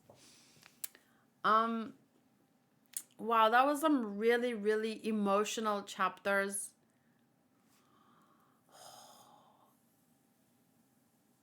Every single time I read One Piece or I watch One Piece or I want to read it again and talk about it more and keep reading and just, Oda's work is truly amazing. And I definitely want to, if I can ever get good enough at drawing, I want to remember that if we can get an art, I want to draw Bonnie, and then Robin is next to her teaching her how to do lipstick, and Nami is like maybe braiding her hair or like it's like a sleepover or something with Bonnie, Robin, and Nami. That would be such nice. There's so many like, I don't know. It's shocking to me how many good characters there are in this. I mean, think about when Kuma was introduced, when Bonnie was introduced. I mean, they were just more characters. They were interesting, but who would have ever thought that it would lead to this, right? And I mean, I stand behind any story that builds up to the power of love. Like, not even in a not in a this is a very deep, very meaningful love. It's not, oh, I love you and you love me, and and it's so much more than that, especially when you consider Kuma's character and almost not religious maybe isn't the right word, although I think it is. The only problem with that word is that I think for a lot of people it's very negatively charged, not because of the word itself, but because of maybe people's experiences with other people. But I do think that there's the kind of love that is mentioned here is strongly linked to some symbolism behind Kuma's character. Like there's so much to it.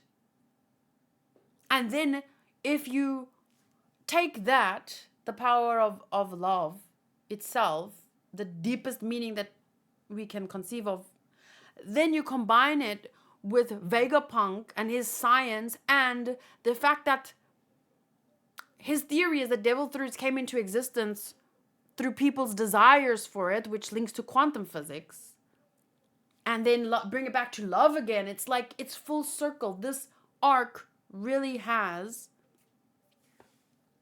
everything. And now I really, really regret not buying that watch. So when I was at the Harajuku One Piece store, there was an Egghead watch, and it cost like 50,000 yen or something.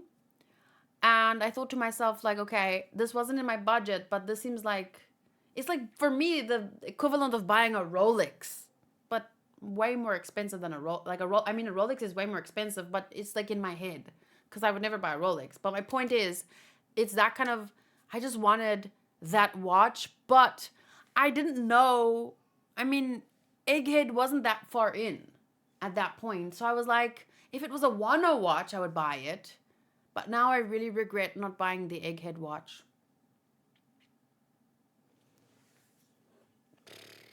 Sad. Have you seen Oda's new official art?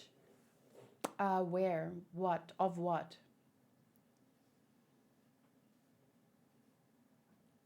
Today's video is just almost 2 hours long. Last week's video, I don't know how it turned into a 3-hour video. 3 chapters, 3 hours. Today, 4 chapters, 2 hours. But I think there was a lot of emotion and action today. There was less to discuss and more to experience. So I think that is why today's video is a bit shorter. But it's not that there isn't things to discuss. The topics that I just mentioned about love, quantum physics, those two things, we could spend a lifetime talking about that. But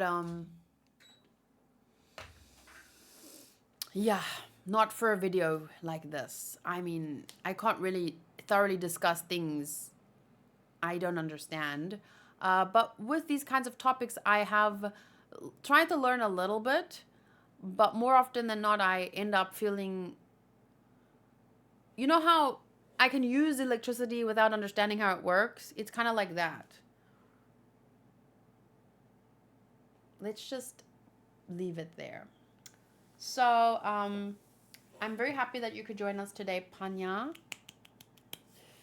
I'm looking forward to next week as well and reading more. Let me just...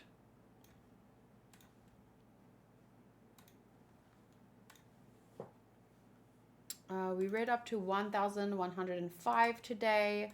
That means that next time...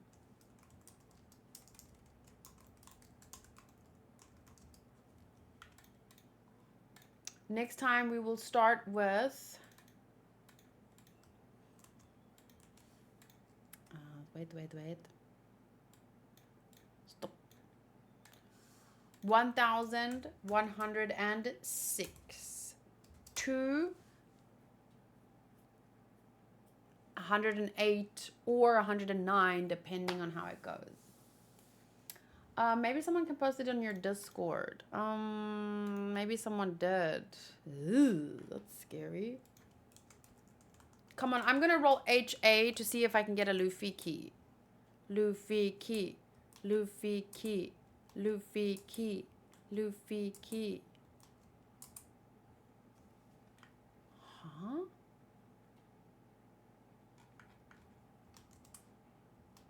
Well, I rolled a Luffy character. I mean, a One Piece character, but I'm definitely not claiming him.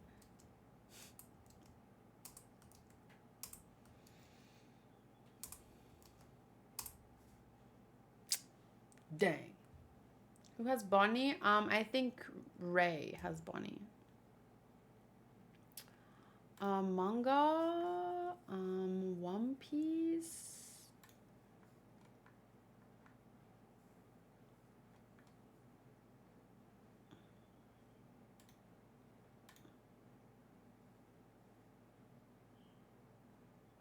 Oh, this. One Piece film Z ending, bad reputation. What is this? Is it like a... Okay, wait, give me a minute.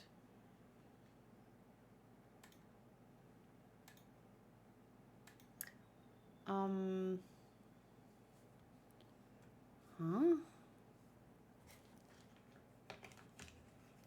Ray has Bonnie and I traded him Kuma after getting his key. That's a nice pair.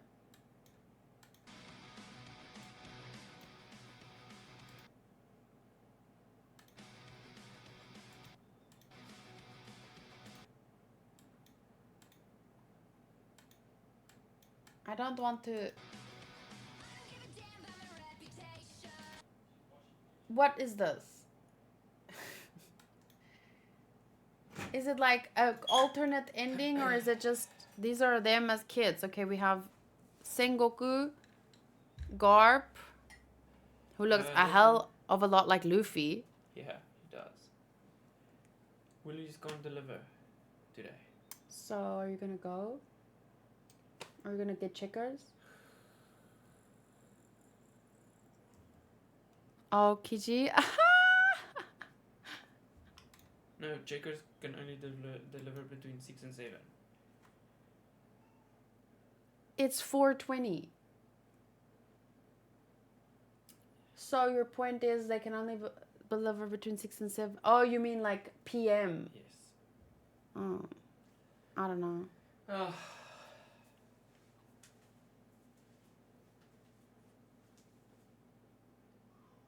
Are you gonna go? Well, we need food. Okay. Okay. Sorry. Drive slowly, cause if you sneeze. Yeah. Sakazuki Akainu. I wonder what level. What is this? What happened to you, Sakazuki? What turned you into the person with, let's just say, your sense of justice? Because once again, his sense of justice is not really my.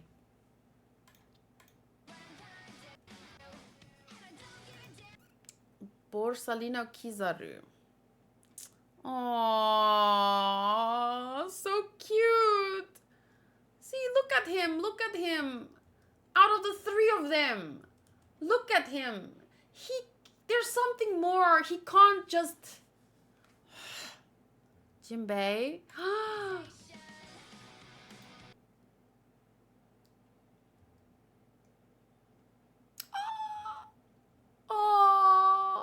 Oh, so this is where we saw Kuma for the first time. What does that say? Ni no Kim. Niko ni. If you read it backwards, I don't know.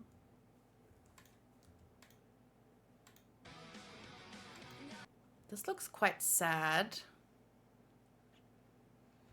We should just accept that everyone in One Piece, whether they're good or bad, they have a sad backstory. And of course, a sad backstory is not an excuse for terrible actions, but one of my favorite things about One Piece is that it never uses it as an excuse, but it gives you the feeling of, oh, so that's why, okay, so we can just understand them better.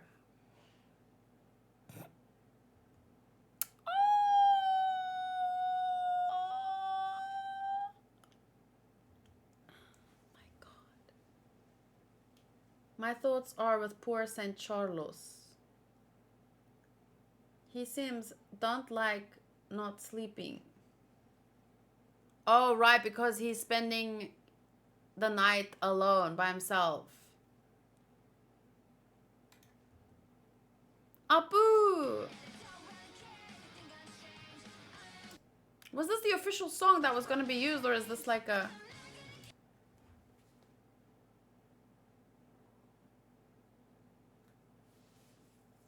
I don't know what that means.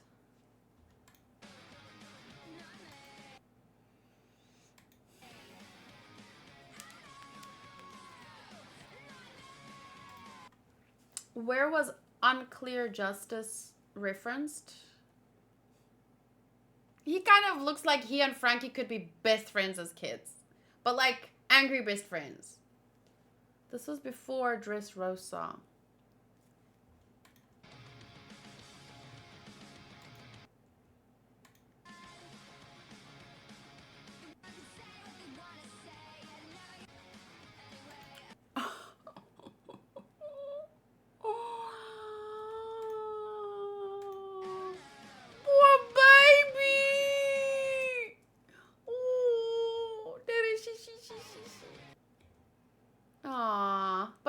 these ones, we've seen them as kids, of course.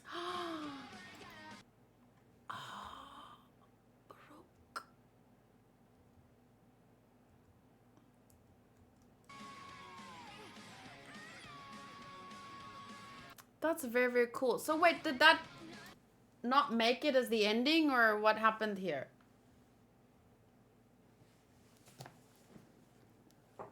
Luffy's grandfather kind of liked the pirate lifestyle, holding a treasure box. I see what you did there, Garp. Yeah. That was really cute. But it does makes me think that everyone here has a sad backstory that I would watch a 24 plus anime dedicated to each and every one of these characters, whether they turn out bad, whether they turn out good. There's so much potential, you know?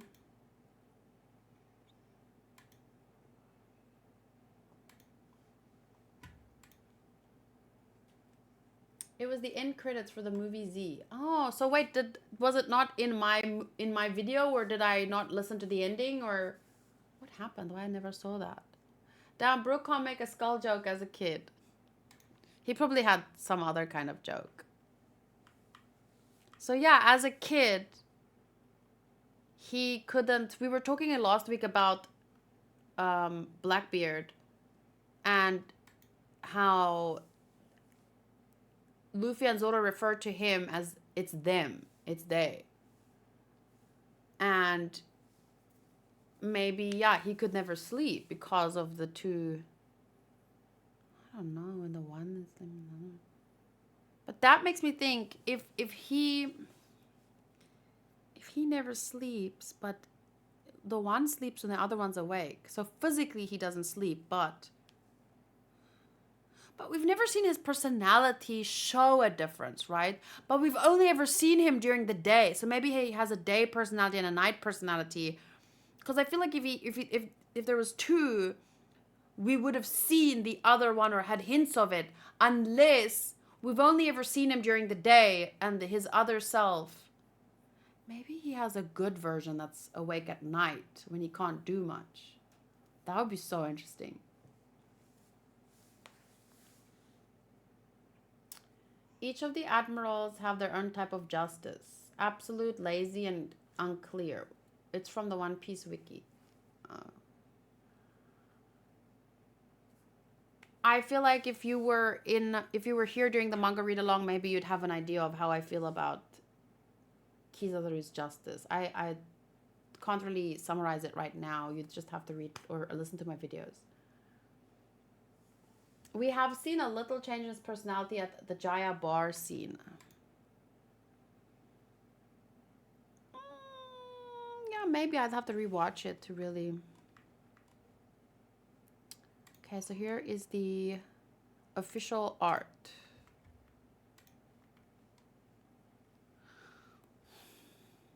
Oh, that looks like a watercolor. I love that. Where was this posted? I mean, I can see someone posted it, but where was it? It's official art. Where did Oda share it? Oh,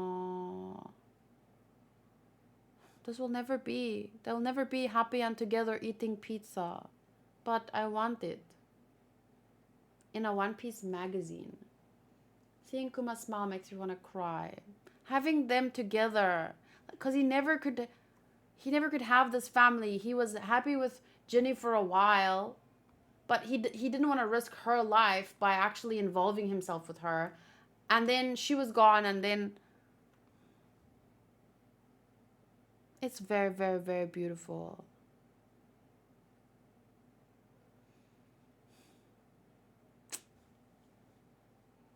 Gorgeous, amazing, wonderful, happy, in another world, in another timeline. Must protect.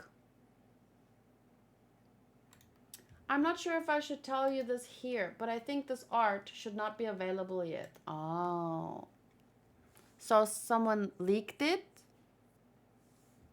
I don't like when that happens. See, that's why I asked, was this officially released? Because that means that it's like if in gameplay with Genshin, I don't watch leaks because it just feels like even if it creates hype and stuff, it feels a little bit disrespectful. So I don't know. I don't. Okay, but now it's in my video, so maybe I'll have to cut it out before I post it. I don't know. But what can you do? It's on. It has 52,000 likes. It's not like my video is gonna get 2,000 likes. Not even 500. Dofi's backstory, his was evil, but his backstory was amazing. So Oda will give us amazing backstories in the future for sure. Yeah, but what I like the most about Doflamingo's backstory is that there were two brothers, and they both had the same upbringing, but they turned out so vastly different. So it kind of reminds me, I've said this before, like with my dad. My dad has brothers, and the older ones, and he's the younger one. And their dad was an alcoholic, and my dad's dad died when he was about 7. Not the dad was 7, obviously. My dad was 7 when his dad died. And he was an alcoholic, so they both grew up. All the brothers and sisters grew up with an alcoholic dad, but they turned out completely different. My dad never touched alcohol. Like, not never. I'm sure he tasted some, but as long as I've known him, I've never seen him have a beer, drink, or anything like that. And his brother became an alcoholic as well. So my point is, same father, same upbringing, just different ages, which meant they experienced life in a different way. So even though they had the same, they turned out opposites in a way. So one turned out so pure, and the other one is Doflamingo, yeah.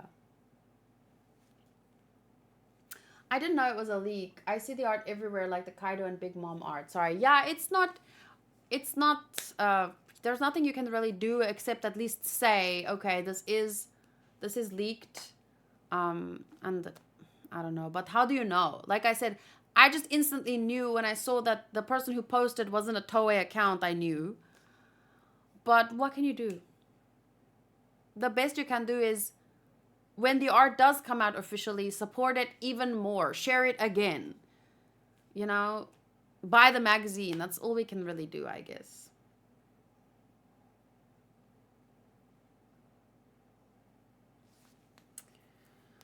So, thank you guys for reading along with me. As always, the story is amazing. The characters are amazing. It was nice to see the little, the ending, which I missed, I guess, before, and I got to see all of those characters as kids, and it reminds you about the humanity behind them. Even when it's something that I struggle with a lot is remembering that evil adults were once pure children. Because for me, I get stuck on the fact that if someone is doing bad things, I only have so much space in my heart, so much energy, so much time in my life. And if there's someone doing bad things, I will use my time, my energy, my feelings, everything. I will focus on the ones being hurt until the ones doing the hurting stops. So I generally have very little, if any, what's the word? Sympathy for adults that are doing bad things. But I can, when I see them as children, that's a different time. I can feel sympathy for that child, whatever they went through, even if they became this terrible adult. But I also know that if we're talking about that kind of transcendental love, we were talking about earlier, that means to even love the people who hurt you, but it's very difficult to do when they're still hurting, because I'm only human. We're all only human, and like I said, I only have so much time, energy, and feelings to spare for. I'd rather focus all of it on the victims. But once the villains, the Doflamingos, the Blackbeards, once we put a stop to their actions, yes, then I can take a step back and and really consider, okay, you know, you were made this way most likely because bad things happen to you. We don't want you to further perpetuate that. So let's try and figure out what happened. We understand you, and then maybe we can solve the problem so that, you know, in the future you don't, if you escape or whatever, maybe you can bring something good to the world again. Because I think that, yeah, at their very core, people are probably good. This is what they shared officially if you want to see. Yeah, maybe Panya, you can send that to Hunter and Hunter can send it to me. Sorry, I don't allow links to be shared in general because I'm worried anyone can share any link. It could be bad for the live chat. Did you see the cover for volume 109? It's Kuma's backstory cover.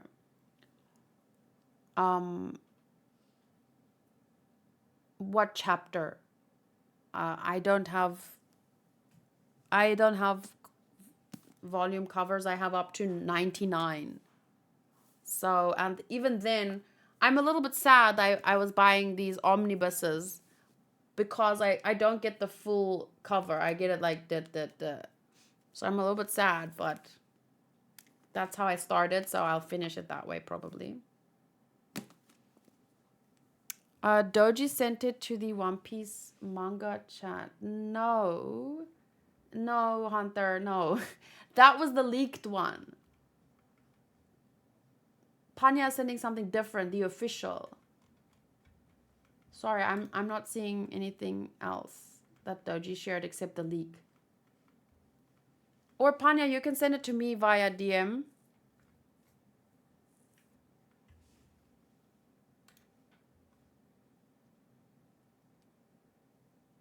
But for now, I think I'll end the video here. And we can still chat about it in the live stream. I just posted my first read-along today on my manga read-along channel. My manga read-along channel is very separate from my main channel, so I don't think it was the smartest idea to upload it here. I should have probably uploaded it there to the main feed. But this way, I guess less people will see it. Less people will spoil anything until I'm caught up. So, yeah. Patrons are still 1, 2, 3, 4 videos in advance, counting this one. So that is the benefit of still being a patron. If you'd like, you'll get the videos 4 weeks in advance each time. Okay, so thank you guys and see you next time. Bye.